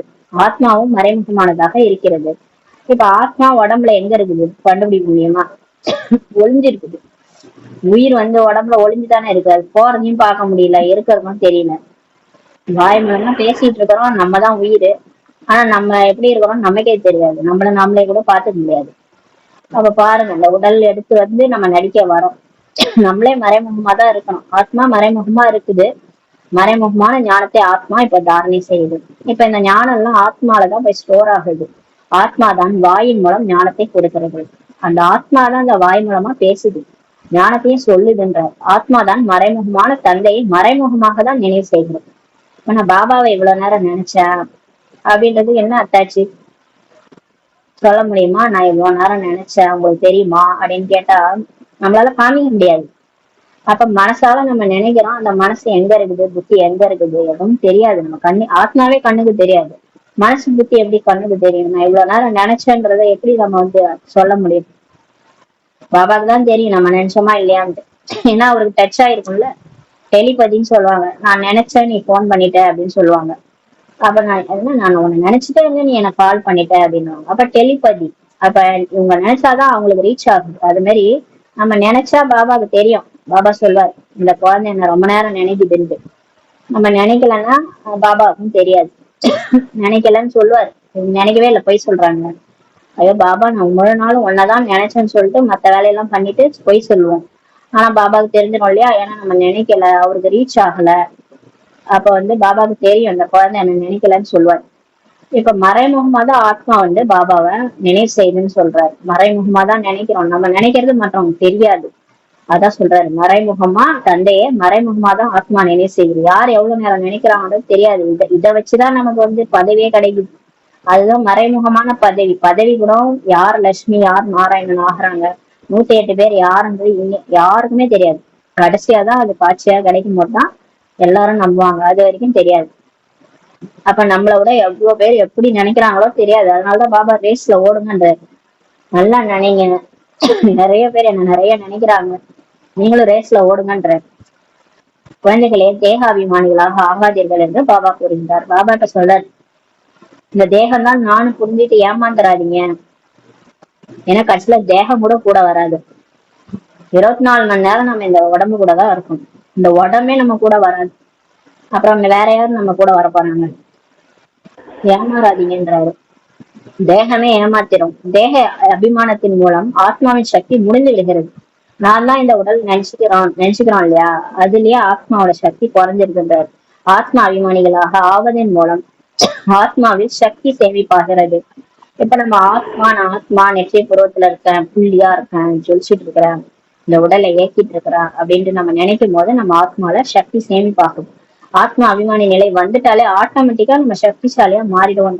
நாடகத்தின் ரகசியத்தை நல்ல விதத்தில் புரிந்து கொண்டு நடக்க வேண்டும் என்று பாபா கூறுகின்றார். பாபா சொல்றார், இப்ப இந்த டிராமா எப்படி உருவாகி இருக்கு, எந்த மாதிரி எல்லாம் நடந்துட்டு இருக்குது, இதெல்லாம் நல்லா புரிஞ்சுக்கோங்க. இப்ப கலியுகம் நடக்குது, இதுல இருந்து நம்ம எப்படி தப்பிக்கிறது, பாபா நமக்கு பாடம் எடுக்கிறாரு, இதெல்லாம் நல்லா யோசிச்சு நல்லா ஞான சிந்தனை பண்ணி நல்ல விதத்துல புரிஞ்சுட்டு நடக்கணும்ன்றாரு. இந்த அழிவற்ற நாடகத்தின் ரகசியத்தை யார் சரியான விதத்தில் தெரிந்துள்ளார்களோ அவர்கள் எப்போதும் மகிழ்ச்சியாக இருக்கிறார்கள். இப்ப இந்த டிராமா எப்படி போகுது, இந்த டிராமா என்ன பண்ணுது, இதை யார் நல்லா புரிஞ்சுக்கிறாங்களோ அவங்க எப்பவுமே மகிழ்ச்சியா இருப்பாங்க, எதை பத்தி கவலைப்பட மாட்டாங்க. ஏன்னா இது டிராமா, டிராமான்றது நாடகம். நாடகம்னா ஒரு தடவை நடந்தது திரும்ப நடக்காது. அது என்ன சீன் ஓடிச்சோ அந்த சீன் அப்படின்னு யார் என்ன நடிக்கிறாங்களோ அதான் நடிப்பாங்க, எந்த மாற்றமும் வராது. ஒரு கல்பம் என்ன பதிவாச்சோ அதே தான் திரும்ப பதிவாகும். அப்ப யாருடைய நடத்தையும் மாற்றம் வராது. இவங்க இப்படிதான் இருப்பாங்க, இவங்க குணம் இப்படிதான் இருக்கும், நம்ம எதுக்கும் மண்டைய விட்டு தேவையில்ல, நம்ம நம்மள மாத்திக்கிட்டா போதும். இந்த மாதிரி யார் அந்த அழிவற்ற நாடகத்தின் ரகசியத்தை சரியா புரிஞ்சிருக்கிறாங்களோ அவங்க எப்பவுமே மகிழ்ச்சியா இருப்பாங்க. ஏன் அவங்க கவலைப்பட போறாங்க, மகிழ்ச்சியாக இருக்கிறார்கள். இந்த சமயத்தில் மனிதர்கள் மேலே செல்வதற்கு எவ்வளவு முயற்சி செய்யறாங்க. இப்ப உலகத்துல பாத்தீங்கன்னா எல்லாம் வேற ஒரு உலகம் இருக்கான்னு பார்த்துட்டு வரலாம், ஏன்னா இந்த உலகம் அழிய சொல்றாங்க, வேற உலகத்துக்கு டிரான்ஸ்பர் ஆகி போயிடலாம் அப்படின்ட்டு மேல போறதுக்கு முயற்சி செய்யறாங்க. மேலே உலகம் இருக்கிறது என்று புரிந்து கொள்கிறார்கள். சாஸ்திரங்களில் மேலே உலகம் இருக்கிறது என்று சொல்லி கேட்டுள்ளனர், எனவே அங்கு சென்று பார்க்கலாம்ட்டு நினைக்கிறாங்க. அந்த உலகத்தில் குடியேற முயற்சி செய்கிறாங்க. எவ்வளவு ஒரு மடத்தனம் பாருங்க. இந்த எர்த்து தான் நடு இடத்துல இருக்குது. அந்த இதுக்கு முன்னாடி இருக்கிற கிரகத்துல கூட நம்ம போய் வாழ முடியாது, ஏன்னா சூரியன் சுட்டரிச்சிடும். இதுக்கு பின்னாடி இருக்கிற கிரகத்திலயும் நம்ம போய் வாழ முடியாது, ஏன்னா ரொம்ப குளிர்ச்சியா இருக்கும். சரியான சீதோஷ்ண நிலை மனுஷன் வாழறதுக்கான இடமே இந்த எர்த்து தான், பூமி தான். கடவுள் அந்த மாதிரி ஒரு பூமியை படைச்சிருக்கிறாரு. இது ஒரே பூமி தான் இருக்குது, இங்கதான் மனுஷன் வாழ முடியும். ஆனா இதெல்லாம் புரிஞ்சுக்காம இந்த உலகத்தை விட்டு தாண்டி வேற ஒரு உலகத்துக்கு போக முயற்சி செய்யறது, இதெல்லாம் யாரு மனுஷங்க பண்ணிட்டு இருக்கிறாங்கன்றாரு. உலகம் முழுவதிலும் குடியேறி விட்டார்கள் அல்லவா. இப்ப உலகம் ஃபுல்லா குடியேறிட்டாங்கல்ல, அதனால வேற ஒரு உலகம் இருக்குதான்னு பார்க்க போறாங்க. ஏன்னா இன்னும் பாப்புலேஷன் வரும்னு நினைச்சிட்டு இருக்கிறாங்க. அவங்களுக்கு தெரியாது ஒரு குறிப்பிட்ட பாப்புலேஷன் தான், அதுக்கப்புறம் ஆத்மாக்களே இல்ல, அதோட முடிஞ்சிடும், திரும்ப எல்லாம் கொசு கூட்டம் மாதிரி போயிட்டு திரும்ப ஃபர்ஸ்ட்ல இருந்து பிறந்து வருவோன்ட்டு அவங்களுக்கு தெரியாது. அவங்க என்ன நினைச்சுக்கிறாங்க, இன்னும் நிறைய குழந்தையா பிறக்கும், இங்க இடம் இல்ல, நம்ம வேற ஒரு உலகத்துக்கு போலான்ட்டு நினைச்சுக்கிறாங்க. பாரதத்தில் ஒரே ஒரு ஆதி சனாதன தேவதா தர்மம் தான் இருந்தது, வேற எந்த கண்டம் போன்றதும் இல்லைன்னு சொல்லி சொல்றாரு. கடவுளே சொல்றாரு, இந்தியாவில ஒரே ஒரு தர்மம் ஒரு காலத்துல இருந்துச்சு, அப்ப வேற கண்டமே இல்லைன்றாரு. பிறகு எவ்வளவு குடியேறி விட்டார்கள், அதுக்கப்புறம் எல்லாம் கண்டமா இப்ப பூமி எவ்வளவு பெருசாயிடுச்சு, இப்ப எவ்வளவு குடியேறிட்டாங்க. பாரதத்தில் எவ்வளவு சிறிய பகுதியில் தேவதைகள் இருக்கிறார்கள் என்று சிந்தனை செய்து பாருங்கள். யமுனை நதிக்கரையில் தான் பரிஸ்தானம், தேவதைகள் வாழும் இடம் இருந்தது, அங்கே லட்சுமி நாராயணோட ராஜ்யம் செய்தார்கள் சொல்லி பாபா சொல்றாரு. பாரதம் சின்ன பூமியா இருந்தது, அங்கதான் தேவதைகள் வாழ்ந்தாங்க. சின்ன பகுதியா தான் இருந்தது, பூமி ஃபுல்லாவே அதுதான் இருந்தது. அப்ப யமுனை நதிக்கரையில தான் தேவதைகள் வாழும் இடம் இருந்தது, அங்கதான் லட்சுமி நாராயணன் ராஜ்யம் செஞ்சாங்க. எவ்வளவு அழகான சதோபிரதான உலகமாக இருந்தது, இயற்கை அழகு அங்க இருந்தது. இதெல்லாம் யார் சொல்றது, அந்த அந்த இடத்துக்கு வராதவர் சொல்லிட்டு இருக்கிறார். சிவன் கடவுள், அவர் வரவே இல்லை சொர்க்கத்துக்கு, ஆனா அவர் சொல்லிட்டு இருக்கிறாரு. ஆனா நம்ம அங்க இருந்தோம், ஆனா நமக்கு மறந்து போச்சு. நம்ம மறுபிறவை எடுத்து சுத்தமா மறந்துட்டோம். எவ்வளவு அழகான சதோபிரதான தூய்மையான உலகமாக இருந்தது, இயற்கை அழகு அங்க இருந்ததுன்ற. சீதோஷ்ண நிலை எப்பயும் ஒரே மாதிரி இருக்கும், வசந்த காலமா இருக்கும். அங்க நிலா சூரியன் எல்லாம் ஒன்னா காணப்படும். தேய்பிறை வளர்ப்பிலை பௌர்ணமி இதெல்லாம் இருக்காது. கிரகங்களும் கிடையாது, கிரகச்சாரம் பிடிச்சிச்சு அப்படிலாம் சொல்லலாம், அது மாதிரிலாம் இருக்காது. ஏன்னா ஆத்மா முழு பௌர்ணமி நிலவு மாதிரி ஃபுல் பேட்டரியில இருக்கும். ஆத்மாவில் அனைத்து திறமைகளும் இருந்தது. ஆத்மா 16 கலை சம்பூர்ண ஆத்மாவா இருந்தது, எல்லா திறமையும் இருந்தது. பாட்டு டான்ஸ் என்ன இருக்காது ஆத்மாட்ட, எல்லாருமே திறமைசாலிகளா இருப்பாங்க. ஸ்ரீகிருஷ்ணருடைய பிறவி எவ்வாறு நடக்கிறது என்பது குழந்தைகளுக்கு காட்டப்பட்டது. பாபா காட்சி காமிச்சிருக்கிறாரு, கிருஷ்ணர் எப்படி பிறந்தாரு அப்படின்றத ஆரம்பத்துல காட்சி காமிச்சிருக்காராம். குழந்தைகளுக்கு அறை முழுவதும் வெளிச்சமாகி விட்டதை போல் இருக்கிறது. அவர் பிறக்கும் போது அந்த ரூம் ஃபுல்லா வெளிச்சமாயிடுச்சு. எனவே பாபா குழந்தைகளுக்கு புரிய வைக்கின்றார். இப்போது நீங்கள் பரிஸ்தானத்திற்கு செல்வதற்காக முயற்சி செய்து கொண்டிருக்கிறீர்கள். இப்ப நம்ம அந்த மாதிரி ஒரு தேவதைகளின் உலகத்திற்கு, பரினா தேவதை, தேவதையினுடைய ஸ்தானத்திற்கு போறதுக்காக முயற்சி செய்திருக்கீங்க. மற்றபடி குளத்தில் மூழ்குவதன் மூலம் தேவதைகளாக ஆகிவிடுவார்கள் என்பதெல்லாம் கிடையாது. மற்றபடி அந்த அமிர்தசரஸா ஏதோ ஒரு அமர்நாத் கிட்ட ஒரு மானசரோவர் ஞானசரோவர் ஏதோ ஒரு சரோவர்னு ஏரி இருக்குது. அங்க போய் குளிச்சோன்னா தேவதை ஆயிடுவாங்க, பரி ஆயிடுவாங்கன்ட்டு சொல்லியிருக்கிறாங்க. அப்படிலாம் கிடையாதுன்னு சொல்லி பாபா சொல்றாரு. நதியில குளிச்சு தேவதை ஆயிருந்தா இந்நேரம் எல்லாரும் குளிச்சிருக்க மாட்டாங்க, குளிச்சு தேவதை ஆயிருக்க மாட்டாங்க. அதெல்லாம் பொய்யின்றாரு. ஏன் எல்லாத்தையும் நம்புறீங்க? இவை அனைத்தும் பொய்யான பெயர்களை வைத்து விட்டார்கள் சொல்லி சொல்றாரு. லட்சக்கணக்கான ஆண்டுகள் என்று சொல்லிவிடுவதன் மூலம்தான் அனைத்தையும் மறந்து விட்டார்கள். அவங்க லட்சக்கணக்கான ஆண்டு கலியுகம் சத்தியுகம்னு சொன்னதுனாலதான் எல்லாத்தையும் மறந்துட்டாங்க. ஒரு காலத்துல இதே பூமி தேவதையின் உலகமா இருந்ததுன்றதெல்லாம் மறந்துட்டாங்க. இப்போது நீங்கள் வரிசை கிரமமான முயற்சியின்படி தவறற்றவர்களாக ஆகிக் கொண்டே வருகிறீர்கள் சொல்லி சொல்றாரு. இவ்வளவு பெரிய ஆத்மா சரீரத்தின் மூலம் எவ்வளவு பெரிய நடிப்பை நடக்கிறது. இந்த ஆத்மா பாருங்க, சின்னதா புள்ளியாதான் இருக்குது. அது உடம்பு விட்டு போனா கூட தெரியல எங்க பறந்து போச்சுன்ட்டு. அந்த ஆத்மா உயிர், அந்த உயிர் எப்படி எவ்வளவு பெரிய நடிப்பு நடிக்குது. பிறகு சரீரத்திலிருந்து ஆத்மா வெளியேறிவிடுவது என்றால் சரீரத்தின் நிலையை பாருங்கள், என்னவாக்கி விடுகிறது பாருங்க. அந்த உடம்புல உயிர் இருக்கிற வரைக்கும் அந்த உயிர் அந்த உடம்ப தூக்கிட்டு நடக்குது. சின்னோண்டு உயிர் அவ்வளவு பெரிய உடம்ப தூக்கிட்டு நடக்குது. அது செத்து போன பிறகு அந்த பணத்தை தூக்க முடியல. 4 பேர் வந்தா கூட தூக்க முடியல, அவ்வளவு வெயிட் கணக்குது அந்த சரீரம். உயிர் போன உடனே அந்த சரீரத்துக்கு வேல்யூவே இல்லாம போயிடுது. டெட் பாடின்னு சொல்றாங்க.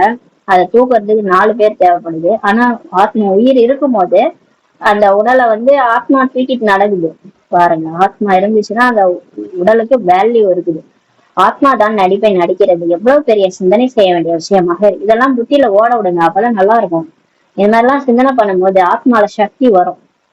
நான் ஆத்மா, இந்த உடலை ஏற்கிற சக்தி, நான் இல்லைன்னா இந்த உடல் ஒரு வேஸ்ட், கீழே ஊந்துரும், டெட் பாடி, அப்படிலாம் சிந்தனை பண்ணணும். அப்படி பண்ண ஆத்ம உணர்வு வந்துடும். நான் வேற, இந்த உடல் வேற. அப்படி வரும்போது நம்ம சக்திசாலி ஆயிடும். நம்ம வைப்ரேஷன் எல்லாருக்கும் போகும். பயப்படவே மாட்டோம், அந்த பயம் எல்லாம் போயிடும். இப்ப இந்த மாதிரி எல்லாம் சிந்தனை பண்ண இந்த பயமற்ற நிலை நமக்குள்ளார வரும். ஏன் பயப்படணும்? நான் ஆத்மா உடலை விட்டு நான் பறந்து போறேன். இந்த உடம்புல என்ன இருந்தா எனக்கு என்ன? இந்த உடம்பு அதோட இதை அனுபவிக்குது, அவ்வளவுதான்.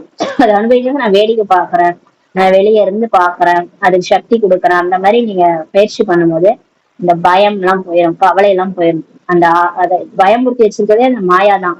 இந்த மாயா ஆத்மாவை அடிமைப்படுத்தி வச்சிருக்கு. இந்த மாதிரி எல்லாம் சிந்தனை பண்ணணும்ன்றாரு. முழு உலகத்தின் ஆத்மாக்களும் தங்களுடைய நடிப்பின்படிதான் நடிப்பை நடிக்கிறது. இப்ப எல்லாருமே அவங்க என்ன நடிப்போ, அவங்களுக்கு கொடுத்த ரோல நடிக்கிறாங்க. இப்ப டைரக்டர் என்ன சொல்றாரோ அதுதானே ஹீரோவோ ஹீரோயினோ அவங்கவுங்க கதாபாத்திரத்தை அவங்கவுங்க நடிக்கிறாங்கல்ல. ஒரு வில்லியா நடிக்கிறேன்னா அவங்க கேரக்டரா தான் அவங்க அதான் நடிப்பாங்க. ஏன்னா அவங்களுக்கு கொடுக்கப்பட்ட கேரக்டரா தான், அவங்க மாறி நடிக்க முடியாது. அவங்க உண்மையிலே லைஃப்ல நல்லவங்களா கூட இருப்பாங்க, ஆனா அந்த கேரக்டரா நடிக்கும் போது கெட்டவங்களா நடிப்பாங்க. அந்த மாதிரிதான் இங்கேயும் டைரக்டர் சொல்லி கொடுத்துருக்காரு. அப்ப பாபா நமக்கு நாடகத்துல இப்படியும் இருந்தாதான், சிலர் இப்படி இருந்தாதான் நம்ம மாறுவோம்ட்டு சிலர் மூலமா நமக்கு அடி கொடுப்போம். டிராமா அடி கொடுக்கும். அப்ப எல்லாமே நடிப்புன்றாரு. இந்த நடிப்பு எல்லாரும் நடிக்கிறாங்க, கொஞ்சம் கூட வித்தியாசப்பட முடியாதுன்றாரு. கொஞ்சம் கூட மாறாது. 5000 வருஷம் நடிப்பு தான். அப்படி முழு நடிப்பு மீண்டும் நடந்து கொண்டிருக்கிறது சொல்லி சொல்றாரு. இப்ப இந்த பார்ட்டி எல்லாம் திரும்ப நடிச்சுக்கிறாங்க. இதில் சந்தேகப்படவே முடியாது. இதுல உங்களுக்கு என்ன சந்தேகம்? எதுக்கு சந்தேகப்படுறீங்கன்றாரு. ஒவ்வொருவருடைய புத்தியெல்லாம் வித்தியாசப்படலாம். ஏனென்றால் ஆத்மா மனம் புத்தியோடு இருக்கிறது அல்லவா. ஒவ்வொருவரோட புத்தியும் வேற வேற மாதிரி இருக்கும். ஏன்னா எல்லாருக்குமே மனசு புத்தி இருக்குல்ல. நாம் உதவி தொகை வாங்குகிறோம் என்றால் மனதிற்குள் மகிழ்ச்சி ஏற்படுகிறது என்பதை குழந்தைகள் தெரிந்திருக்கிறார்கள். இப்ப நல்லா படிக்கிற பசங்க இருக்காங்கன்னா அவங்களுக்கு ஸ்காலர்ஷிப் கொடுப்பாங்க. உடனே அவங்களுக்கு மனசுல குஷி இருக்கும் இல்லையா. இங்க கூட நமக்கு பாபா நம்ம நல்லா படிச்சோம்னா நமக்கு ஸ்காலர்ஷிப் கொடுக்குறான்றாரு. அப்ப உங்களுக்கு மகிழ்ச்சி ஏற்படும் இல்லையான்றாரு. ஸ்காலர்ஷிப்னா உதவி செய்வாரு. உங்களுக்கு கடைசி நேரத்துல கூட்டு போயிடுவாரு. எல்லா நேரத்திலயும் கூடவே இருப்பாரு. அப்ப எவ்வளவு குஷியா இருக்கும். இங்கேயும் கூட உள்ளுக்குள் வந்த உடனேயே குறிக்கோளை முன்னால் பார்க்கிறார்கள் எனும் போது கண்டிப்பாக குஷி ஏற்படும் சொல்றாரு. இங்க கூட நீங்க வந்த உடனே லட்சுமி நாராயணன் போட்டோ பார்த்தோடனே அப்படியே குஷி ஏற்படுது. இந்த மாதிரி நம்ம ஆக போறோம். லட்சுமி நாராயணனா இருந்தாலும் சரி, பிரஜையா இருந்தாலும் சரி, நம்ம என்ன வேணாலும் ஆயிட்டு போறோம். ஆனா அவங்கள மாதிரிதான் இருப்பாங்க எல்லாருமே. இந்த லட்சுமி நாராயண் போட்டோ பாக்குறீங்களா, அதே மாதிரிதான் எல்லாரும் இருப்பாங்க. தேவி தேவதைகளா அதே மாதிரிதான் இருப்பாங்க. நாம் தேவி தேவதைகளாக ஆவதற்காக இங்கே படிக்கின்றோம் என்பதை இப்போது நீங்கள் தெரிந்திருக்கிறீங்க. அடுத்த பிறவியின் குறிக்கோளை காணக்கூடிய பள்ளி எதுவுமே இல்லைன்னு சொல்றாரு பாபா. சொல்றாரு, இந்த மாதிரி ஒரு ஸ்கூல் எங்கேயாவது பாத்துருக்கீங்களா? நான் அடுத்த ஜென்மத்துல இந்த மாதிரி ஆக போறேன், ஏன்னா இந்த ஜென்மத்துல நான் டாக்டர் ஆவேன், இன்ஜினியர் ஆவேன், நான் ஸ்டெத்தஸ்கோப் மாட்ட போறேன் அப்படின்னு ஒரு கனவு காண்டுகிட்டே டாக்டர் படிப்பாங்க. அப்படி ஒண்ணு பாத்துருவோம். நான் அடுத்த விரைவில் இந்த மாதிரி ஆக போறேன்ட்டு ஏதாவது ஒரு ஸ்கூல் பாத்துருக்கீங்களா? அந்த மாதிரி ஒரு ஸ்கூல் கிடையவே கிடையாது. நாம் லட்சுமி நாராயணனை போல ஆகி கொண்டிருக்கிறோம் என்பதை நீங்கள் இப்போது பார்க்கின்றீர்கள் சொல்றாரு. இப்போது நாம் சங்கமேகத்தில் இருக்கிறோம். பிறகு எதிர்காலத்தில் இந்த லட்சுமி நாராயணன் போல ஆவதற்கான படிப்பை படித்துக் கொண்டிருக்கிறோம். இப்ப நம்ம என்ன, நம்ம வாழ்க்கைய சங்கமேகத்துல பாபாவோட வாழ்ந்துட்டு இருக்கிறோம். உடனே இப்ப ஃபியூச்சர்ல நம்ம என்னவாக போறோம்? கொஞ்ச நாள்ல மாறிடும். ஒரு 10 வருஷம் தான் சொர்க்கம் வந்துடும். 10 வருஷத்துல சொர்க்கம் வரும்போது லட்சுமி நாராயணன் போல அவங்களோட ராஜ்யத்துல போய் நம்ம இருப்போம். அந்த மாதிரி ஆகிறதுக்காக நம்ம படிச்சுட்டு இருக்கோம் சொல்றாரு. எல்லாம் கொஞ்ச காலத்திலே முடிஞ்சிடும்ன்றாரு. எவ்வளவு மறைமுகமான படிப்பாக இது இருக்கிறது. குறிக்கோளை எண்ணி பார்த்து எவ்வளவு மகிழ்ச்சியாக இருக்க வேண்டும். இது பாபா எப்படி மறைமுகமா இது இந்த பாண்டவர்கள் கடைசியா ஒரு அஞ்ஞான வாசத்துல இருப்பாங்க. அப்ப அந்த பஞ்ச பாண்டவர்கள் ஒரு வேஷத்துல இருப்பாங்க. யாரையும் கண்டுபிடிக்க முடியாது. அதை கண்டுபிடிக்காதபடி எல்லாம் வேஷம் போட்டுப்பாங்க. அர்ஜுனன் பொம்பளை வேஷம் போட்டிருப்பாரு, பெண் வேஷம் போட்டு நடிப்பாரு. யாரும் அவங்க கண்டுபிடிச்சிடக்கூடாது. கண்டுபிடிச்சாங்கன்னா அவங்க ஃபெயிலு. அது மாதிரிதான் இப்ப பாபாவும் நடந்துட்டு இருக்கிறாரு. நம்மளையும் மறைச்சு வச்சு படிப்பு சொல்லிக்கிட்டு இருக்காரு. திடீர்னு காட்டுவாரு இவங்களாம் தேவதைன்ட்டு. உலகமே அசைஞ்சு போயிடும். என்னது இப்படி ஒரு விஷயம் நடந்துச்சா, ஐயோ இப்படி எல்லாம் நடந்துச்சா, இந்த மாதிரி எல்லாம் படிச்சாங்களா, இப்படி ஆயிட்டாங்களா அப்படின்ட்டு எல்லாரும் பாப்பாங்க. நீங்க எல்லாம் அடைஞ்சிட்டீங்க, நீங்க சொன்னீங்க நாங்க கேட்கல, நாங்க இழந்துட்டோம்னு சொல்லுவாங்க கடைசியா. குறிக்கோளை எண்ணி பார்த்து எவ்வளவு மகிழ்ச்சி இருக்க வேண்டும் சொல்லி பாபா சொல்றாரு. இப்ப உங்களுக்கு எவ்வளவு மகிழ்ச்சி இருக்கணும். உலகத்துல இருக்கிறவங்க எல்லாம் கிடைக்காத விஷயம் உங்களுக்கு கிடைச்சிருச்சு. அவங்க அற்ப காலத்துக்கு முன்னாடி போயிட்டு இருக்கிறாங்க. நீங்க எதிர்காலம் அடுத்த பிறவியை நோக்கி போயிட்டு இருக்கிறீங்க. எவ்வளவு ஒரு மகிழ்ச்சி இருக்கணும். குஷிக்கு அளவே இல்லைன்னு சொல்றாரு பாபா. நமக்கு வரக்கூடிய குஷிக்கு அளவே இருக்கக்கூடாது. வானத்துக்கு பூமிக்கும் நம்ம குதிக்கணும். ஆனா நம்மளால இந்த உடம்பு வச்சுன்னு குதிக்க முடியாது. மனசால பறங்கன்றாரு. ஊக்க உற்சாகத்தோட மனசால பறங்க. எனக்கு கடவுளே கிடைச்சிட்டாரு, எனக்கு பாபா சொல்லி கொடுத்துருக்காரு, நான் அடுத்த பிறவில இப்படி ஆக போறேன். குஷியில நடனம் ஆடுகின்றார். பள்ளியோ அல்லது பாடசாலையோ இருந்தால் இப்படி இருக்க வேண்டும் சொல்றாரு. எவ்வளவு மறைமுகமாக இருக்கிறது. ஆனால் மிகப்பெரிய பாடசாலையாகும். இது எல்லாமே இப்ப மறைமுகமா நடக்குது. யாருக்குமே தெரியாது இப்படி ஒரு விஷயம் நடக்குது. எவ்வளவு பெரிய படிப்போ அவ்வளவு வசதிகள் இருக்கிறது இல்லையா? ஆனால் இங்கே நீங்கள் தரையில் படிக்கிறீர்கள். இப்ப ஒரு டாக்டர் இன்ஜினியர் எல்லாம் படிக்கிறாங்கன்னா அவ்வளவு வசதியா இருக்கும். ஏசி ரூம்ல கூட படிப்பாங்க. ஏன்னா அவ்வளவு பணம் ஃபீஸ் கட்டுறாங்கன்னா. இப்பெல்லாம் கிட்ஸ் ஸ்கூல்லே பாத்தீங்கன்னா ஏசி அது மாதிரிலாம் இருக்குது. 1,00,000 கொடுத்தோம்னா ஏசி ரூம் அந்த மாதிரி எல்லாம் வச்சு ஸ்கூலே இருக்குது. எல்கேஜிக்கே அவ்வளவு ஃபீஸ் கேக்குறாங்க. அந்த மாதிரி எல்லாம் படிக்கிறாங்க. வசதிகள் இருக்குது. ஆனா நம்ம இங்க எங்க படிக்கிறோம்? தரையில உட்காந்துதான் படிக்கிறோம். மதுபன்ல இடம் கிடைக்குதுன்னா கீழதான் உட்காந்துருக்கோம் பாபா வீட்டுல. ஆத்மா படிக்க வேண்டியிருக்கிறது. தரையில் அமர்ந்தாலும் சரி அல்லது சிம்மாசனத்தில் அமர்ந்தாலும் சரி. இந்த படிப்பில் தேர்ச்சி பெற்ற பிறகு சென்று லட்சுமி நாராயணாக ஆவோம் என்ற குஷியில் நடனம் ஆடுங்கள் சொல்றாரு. இப்ப நீங்க கீழே உட்காந்தா என்ன, சிம்மாசனத்துல சேர்ல உட்காந்தா என்ன, இந்த படிப்புல பாஸ் ஆயிட்டீங்கன்னா போதும், நீங்க லட்சுமி நாராயணா ஆகும்ன்ற குஷியில ஆடுங்கன்றார். டான்ஸ் ஆடுங்கன்றார். எப்போது நான் இவருக்குள் பிரவேசித்து குழந்தைகளாக உங்களுக்கு படிப்புகின்றேன் என்று பாபா தன்னுடைய அறிமுகத்தை இப்ப கொடுக்கிறார். பாபா தேவதைகளுக்கு கற்பிக்க மாட்டார். பாபா சொர்க்கத்துல போய் லட்சுமி நாராயணன் எல்லாம் சொல்லி கொடுக்க மாட்டாரு. சிவபாபா உட்காந்து லட்சுமிக்கும் நாராயணுக்கும் கிளாஸ் எடுத்தாரா? இல்லையே, நமக்கு தானே கிளாஸ் எடுக்கிறாரு. நம்மளதான் கிளாஸ் எடுத்து அந்த மாதிரி மாத்துறாரு. நமக்குதான் இந்த உடல்லதான் சிவனே நமக்கு கிடைச்சிருக்கிறார். நம்மதான் பார்வதி. இந்த பார்வதியை தேடிதான் சிவன் வந்திருக்கிறார். அப்ப இந்த உடலுக்கு எவ்வளவு மகிமை இருக்கு, இந்த ஆத்மாவாகிய நமக்கு எவ்வளவு மகிமை இருக்குது. இந்த இட்டு போன ஆத்மாவை இட்டு போன உடல்லதான் சந்திக்கிறாரு பாபா. அந்த மாதிரி ஆத்மாவை தான் அழகா மாத்துறாரு. அத லட்சுமி நாராயணன் கூட பாபா கிடைக்கல, நமக்குதான் கிடைச்சிருக்கிறாரு. அப்ப தேவதைகளுக்கு இந்த ஞானம் எங்கே இருக்கிறதுன்னு கேக்குறாரு.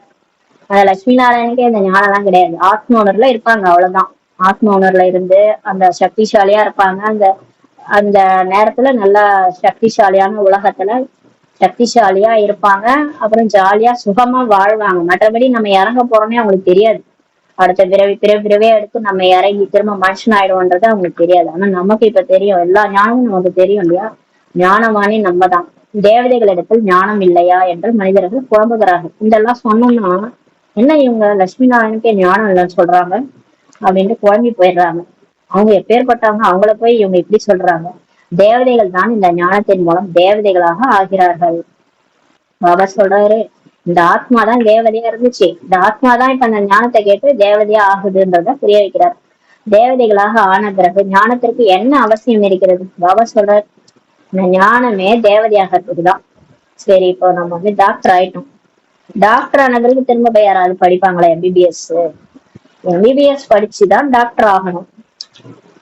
எம்பிபிஎஸ் படிச்சு முடிச்சுட்டு டாக்டர் ஆயிடும். டாக்டர் ஆன பிறகு ஸ்டெத்தஸ்கோப் எல்லாம் மாட்டிக்கிட்டு திரும்ப போய் படிக்க போறேன்னு யாராவது போவாங்களா? யாராவது லூஸ்ன்னு சொல்லுவாங்க நம்மள. திரும்ப நான் காலேஜுக்கு போறேன், எம்பிபிஎஸ் ஃபர்ஸ்ட்ல இருந்து படிக்க போறேன், படிப்பாங்களா யாராவது? பாபா சொல்றாரு, தேவதையே ஆயிட்டீங்க, அப்புறம் எதுக்கு ஞானம்? அதான் பாபா சொல்றாரு, தேவதைகளுக்கே இந்த ஞானம் அவசியம் இல்ல. தேவதைகள் முற்பிரிவுல இந்த ஞானத்தை படிச்சுதான் தேவதையா ஆனாங்க அப்படின்னு சொல்றாரு. லௌகீக படிப்பின் மூலம் வக்கீலாக ஆகிவிட்டார்கள், சம்பாதிக்க ஆரம்பித்து விட்டார்கள். அதேதான் பாபா சொல்றாரு. நம்ம டாக்டர் சொன்னா பாபா அடுத்த லைன்ல சொல்றாரு, வக்கீல் லௌகிக படி மூலமா வக்கீல் ஆயிட்டாங்க, சம்பாதிக்கவும் ஆரம்பிச்சுட்டாங்க. பிறகு திரும்ப போய் வக்கீலுக்கு படிப்பாங்களா என்னன்னு சொல்லி கேக்குறாரு. ஆனா நல்லாதான் கேக்குறாரு. பாபா வந்து எல்லாத்தையும் சொல்லி புரிய வைக்கிறாரு. ஏன்னா இந்த மாதிரி கொஸ்டின்ஸ் நிறைய பேர் வெளி உலகத்துல கேட்பாங்க. தேவதைகளுக்கே ஞானம் இல்லையா, சொல்ல வந்துட்டாங்க அப்படின்லாம் சொல்லுவாங்க நம்மள. அப்ப வந்து அவங்க புரிய வைங்க இந்த மாதிரிலாம் சொல்லி. ஞானத்தை படிச்சு தேவதை ஆயிட்டாங்க, அப்புறம் திரும்ப எதுக்கு அவங்களுக்கு ஞானம்? அதனால அவங்களுக்கு அந்த ஞானம் தேவையில்லை. அதனாலதான் கடவுள் மறைச்சிட்டாரு. அவங்க ஆத்மால எல்லாமே ஹைட் ஆயிடும். இப்ப இருக்குது இல்லையா, ஞானம் வந்து வெளிப்படையா எமர்ஜ் ஆயிருக்குல்ல, நம்ம போய் தேவதை ஆன பிறகு அப்படியே மர்ஜ் ஆயிடும், ஞானம் வந்து உள்ளார போயிடும். அப்போ ஏன்னா தெரிஞ்சிச்சுன்னா எல்லாரும் இப்ப உலகம் போக மாறிடும். நம்ம இப்ப சொர்க்கத்துல இருக்கிறோம், அப்படியே போக நம்ம மறுபிறவி எடுத்து நம்ம கீழே இறங்கிடும். நம்ம காமத்துல கோபத்துல விழுந்து திரும்ப இந்த மாதிரி கலியுகத்துல கஷ்டப்படுவோம்னு தெரிஞ்சா தேவதைகள் ரொம்ப கவலைப்படுவாங்க, கன்னத்துல கைய வச்சுட்டு உட்காந்துருவாங்க. அதனால அவங்களுக்கு இந்த ஞானம் மர்ஜ் ஆயிடும்னு சொல்றாரு. நல்லது. இனிமையான காணாமல் போய் கண்டெடுக்கப்பட்ட செல்ல குழந்தைகளுக்கு தாயின் தந்தையுமான பாப்தாதாவின் அன்பு நினைவுகளும் காலை வணக்கம். ஆன்மீக குழந்தைகளுக்கு ஆன்மீக தாய் தந்தையும் நமஸ்காரம். நாம் ஆன்மீக குழந்தைகள் ஆன்மீக தாய் தந்தைக்கு நமஸ்காரம். தாரணைக்கான முக்கிய சாரம் ஃபர்ஸ்ட் பாயிண்ட், அடிவட்ட நாடகத்தின் ரகசியத்தை யதார்த்தமாக புரிந்து கொண்டு மகிழ்ச்சியாக இருக்க வேண்டும். இந்த நாடகத்தில் ஒவ்வொரு நடிகருடைய நடிப்பும் அவரவருடையதாகும், அதை மிக சரியாக நடித்துக் கொண்டிருக்கிறார்கள். இரண்டாவது பாயிண்ட், குறிக்கோளை முன்வைத்து குஷியில் நடனமாட வேண்டும். நாம் இந்த படிப்பின் மூலம் இப்படி லட்சுமி நாராயணாக ஆகும் என்பது புத்தியில் இருக்க வேண்டும் சொல்லி பாபா சொல்றாரு. வரதானம், நினைவு மற்றும் சேவை சக்திசாலி ஆதாரத்தின் மூலமாக தீவிர வேகத்தில் முன்னேறும் மாயனை வென்றவர் ஆகுக. இப்ப நம்ம பாபாவை நினைக்கும் போதும் சரி, சேவை பண்ணும் போதும் சரி, மாயா வரும். மாயா எப்ப வராதுன்னா முரளி படிக்கும் போது மாயா வராது, ஞானம் கேட்கும் போது மாயா வராது. எப்ப மாயா வரும்னா, ஏன்னா ஞானம் கேட்கும் போது மனசு புத்தி வந்து தீவிரமா ஞானத்தை கேட்கறதுலயே வந்து தீவிரமா இருக்கிறதுனால அப்ப மாயா வராது புத்தியில. அதுக்கே சில டைம்ல அப்ப கூட மாயா வரும். ஆனா எப்ப மாயா ரொம்ப தீவிரமா வரும்னா, பாபா நினைக்கும் போது மாயா புத்தியில கண்ணாமுன்னான்னு எண்ணங்கள் ஓடும், அதான் மாயா. நினைவு பண்ணும்போது மாயா வரும், சேவை பண்ணும் போதும் மாயா வரும். சேவையும் பண்ண கூடாது, சேவையில ஏதாவது மத்தவங்களோட கருத்து மோதல் அந்த மாதிரி எல்லாம் வரும், அது மாயாதான். அதனால பாபா சொல்றாரு, இப்ப நினைவு மற்றும் சேவையின் சக்திசாலி ஆதாரத்தின் மூலமாக, இப்ப இந்த ரெண்டுத்திலயுமே நீங்க தீவிரமா சக்திசாலியா ஆதாரத்தின் மூலமாக தீவிர வேகத்தில் முன்னேறக்கூடிய, அப்ப எப்ப பார்த்தாலும் பாபா நினைவோட சேவை செய்யுங்க.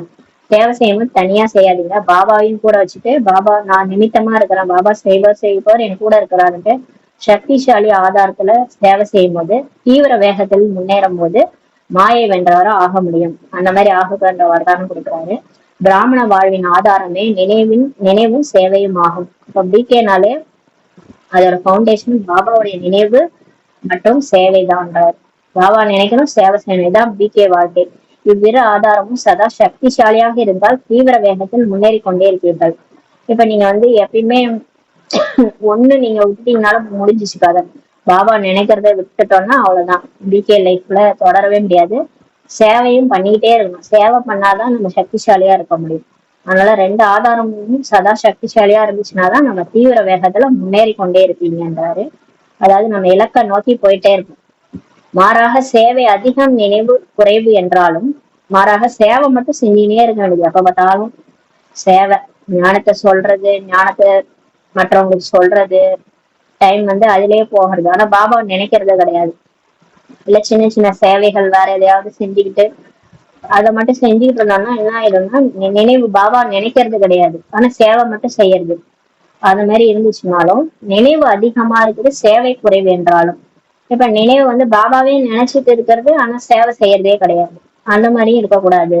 பாபா சொல்ற ரெண்டுலயும் சமநிலை இருக்கணும்ன்றாரு. ரெண்டுமே இருந்துகிட்டே நீங்க பாபா நினைச்சுட்டே சேவை செய்யுங்க, தீவிர முன்னேற்றமே இருக்காது. அந்த மாதிரி இருந்தீங்கன்னா தீவிர முன்னேற்றமே இருக்காதுன்றாரு. நினைவு சேவை ரெண்டிலும் தீவிரம் வேண்டும். பாபாவை நினைக்கிறதும் சரி, சேவை செய்யறதும் சரி, தீவிரமா இருக்கணும்ன்றாரு. ரெண்டும் அப்படியே ஒரே போர்ஸ்லயே போயிட்டே இருக்கணும். அப்படியே பாபாவை நினைக்கிறேன், அப்படியே போதும் ரெஸ்ட் எடுத்துக்கிறேன், சேவைலாம் வேணான்ட்டு விட்டுட்டோம்னா அப்ப தீவிரமாவே இருக்காது நம்ம முயற்சி. அது மாதிரி சேவையே நான் பண்ணிட்டு இருக்கிறேன், பாபாவை நினைக்கல, மறந்துட்டு சேவையை பண்ணிட்டு இருந்தேன்னா டிஸ்சர்வீஸ் ஆயிடும், ஏதாவது கோவப்பட்டுருவோம், ஏதாவது ஒண்ணு பண்ணி சேவையே வேஸ்டா போயிடும். அதனால நினைவும் இருக்கணும், பாபாவுடைய சேவையும் ரெண்டுமே இருக்கணும்ன்றாரு. நினைவும் தன்னலமில்லா சேவையும் உடன் இருந்தால் சுலபமாக மாயாவை வெல்லலாம். இப்ப பாபாவையும் நினைச்சுக்கிட்டு சுயநலம் இல்லாத சேவையும் செய்யும் போது அதனால எந்த எதிர்பார்ப்பும் சேவை வந்து சில பேர் வந்து நான் வந்து சேவை செஞ்சாதான் என்னால ராஜா ஆக முடியும், பாபா சொல்லிட்டாரு, நான் இத்தனை பிரஜைகளை உருவாக்கணும், இத்தனை பேருக்கு நான் ஞானம் சொல்லணும், நான் அப்பதான் ராஜாவாக முடியும், அப்படி எல்லாம் செய்யக்கூடாது. நம்ம வந்து இந்த எதுக்காக செய்யறோம், பாபா சொல்றாரு தன் மேல கருணை வைங்க, மற்றவங்க மேல கருணை வைங்க. எவ்வளவு பேர் துக்கத்துல இருக்கிறாங்க, போய் ஞானத்தை சொல்லுங்க. அந்த மாதிரி பாபா சொல்றாருன்னு போது நம்மள மாதிரி விழுந்து கிடக்குறவங்கள எழுப்பி விடணும், அதுதான் நம்மளோட ஏமா இருக்கணும். மற்றபடி அந்த ஒரு சுயநலத்தோட சேவை செய்யுது, அதெல்லாம் வேஸ்ட். அந்த மாதிரி செய்யாதீங்கன்றது. அந்த மாதிரி தன்னலம் இல்லாத சேவை உடன் இருந்தால் சுலபமாக உங்களால மாயாவை வெல்ல முடியுறாரு. இல்லைன்னா மாயா புத்தியில உட்காந்துக்கும். மாயா எங்கேயும் கிடையாது, நம்ம புத்தியில தான் இருக்கும். யார் மூலமாவும் மாயா வராது, நம்மளேதான் மாயா, நம்ம புத்தியில தான் அதிக மாயாவே இருக்கும். தன்னை செக் பண்ணாலே போதும், எல்லாமே மாறிடும். ஒவ்வொரு செயலிலும் செயலின் முடிவிற்கு முன்பே சதா வெற்றி தென்படும் சொல்றாரு. இந்த மாதிரி யார் இருக்கிறாங்களோ, நினைவு சேவை ரெண்டும் பேலன்ஸ்ல இருக்குதோ அவங்களுக்கு ஒவ்வொரு செயல்லையும் செயலின் முடிவிற்கு முன்னாடியே வெற்றி கிடைச்சிரும்ன்றாரு. அப்படியே நீங்க செய்யறதுக்கு முன்னாடியே முடியறது, அந்த செயல் முடியறதுக்கு முன்னாடியே வெற்றி தென்படும் சொல்லி பாபா சொல்றாரு. அந்த மாதிரி மாயை வென்றவர் ஆகுகன்றவர் தானே நீ கொடுக்குறாரு பாபா. ஸ்லோகன்: இவ்வுலகினை ஆன்மீக விளையாட்டு களம் என்றும் இன்னல்களை ஆன்மீக கைபொம்மை எனவும் புரிந்து கொள்ளுங்கள். இப்ப இந்த உலகம் இருக்கு இல்லையா, இது வந்து ஒரு விளையாட்டு களம். இத பாபா அடிக்கடி சொல்லுவாரு, இது ஒரு கார்ட்டூன் ஷோ மாதிரி பாருங்க. ஒரு கார்ட்டூன் ஷோ எல்லாம் நம்ம பாக்குறோம், இந்த டாம் அண்ட் ஜெரினா சிரிப்பா வரும் இல்லையா, எட்ட இருந்து பார்க்கும்போது நமக்கு சிரிப்பா இருக்கும். அதே அங்க ஊண்டு போய் நம்ம ஜெரியா டாமாவும் நடிக்கும் போதுதான் நமக்கு டென்ஷன் ஆகும். நான் என்ன ஜெரியா, என்ன அடிக்கடி இந்த பூனை பிடிச்சி இது பண்ணுது, என்ன இந்த மாதிரி யூஸ் பண்றாங்க அப்படியே அந்த ஊண்டு போய் நடிக்கும் போது நமக்கு டென்ஷன் ஆகும். அப்படியே வெளியே இருந்து வேலைக்கு பார்க்கும்போது அது நமக்கு கஷ்டமாவே தெரியாது. அதனால சாட்சியா இருந்து பாருங்க, ஆன்மீக விளையாட்டு காலம்ட்டு புரிஞ்சுக்கோங்க. இன்னல்களை ஆன்மீக கைபொம்மை, கஷ்டம் வருது இல்லையா, துன்பம் வருது இல்லையா, அது எல்லாமே ஆன்மீக கைபொம்மைன்ட்டு பாருங்க, ஒரு பொம்மை மாதிரி பாருங்க, ஒரு விளையாட்டு மாதிரி பாருங்க, அந்த மாதிரி புரிஞ்சுக்காங்கன்னு சொல்லி சொல்லுவாங்கல்ல, இந்த மேல இருந்து ஒருத்தவங்க நூலை பிடிச்சி ஆட்டுறான், நம்மளாம் ஆடும் பொம்மை அப்படின்னு சொல்லுவாங்க. அது மாதிரி நம்மளும் இந்த உலகத்துல நாடக மேடையில நடிக்க வந்திருக்கிறோம். நமக்கான ஒரு ரோல் கிடைச்சிருக்கு, அந்த ரோலை நம்ம நடிச்சு முடிச்சுட்டு போறோம். நமக்கு இறைவன் எந்த ஒரு பாகத்தை கொடுத்துருக்காரோ அதை சிறப்பா நடிச்சுட்டு விசேஷமா நம்மளோட நடிப்பு இருக்கணும், அதை முடிச்சுட்டு நம்ம கிளம்பணும். இதெல்லாம் ஒரு நாடகம், இதெல்லாம் ஒரு கார்ட்டூன் மாதிரி அப்படின்ட்டு சாட்சியா இருக்கு. விளையாட்டுன்னு புரிஞ்சுக்கோங்க, விளையாட்டு காலம்னு புரிஞ்சுக்கோங்க. நமக்கு வர துன்பம் கூட ஒரு பொம்மைன்னு நினைச்சுக்காங்கன்னு சொல்லி சொல்லியிருக்கிறாரு. ஓம் சாந்தி.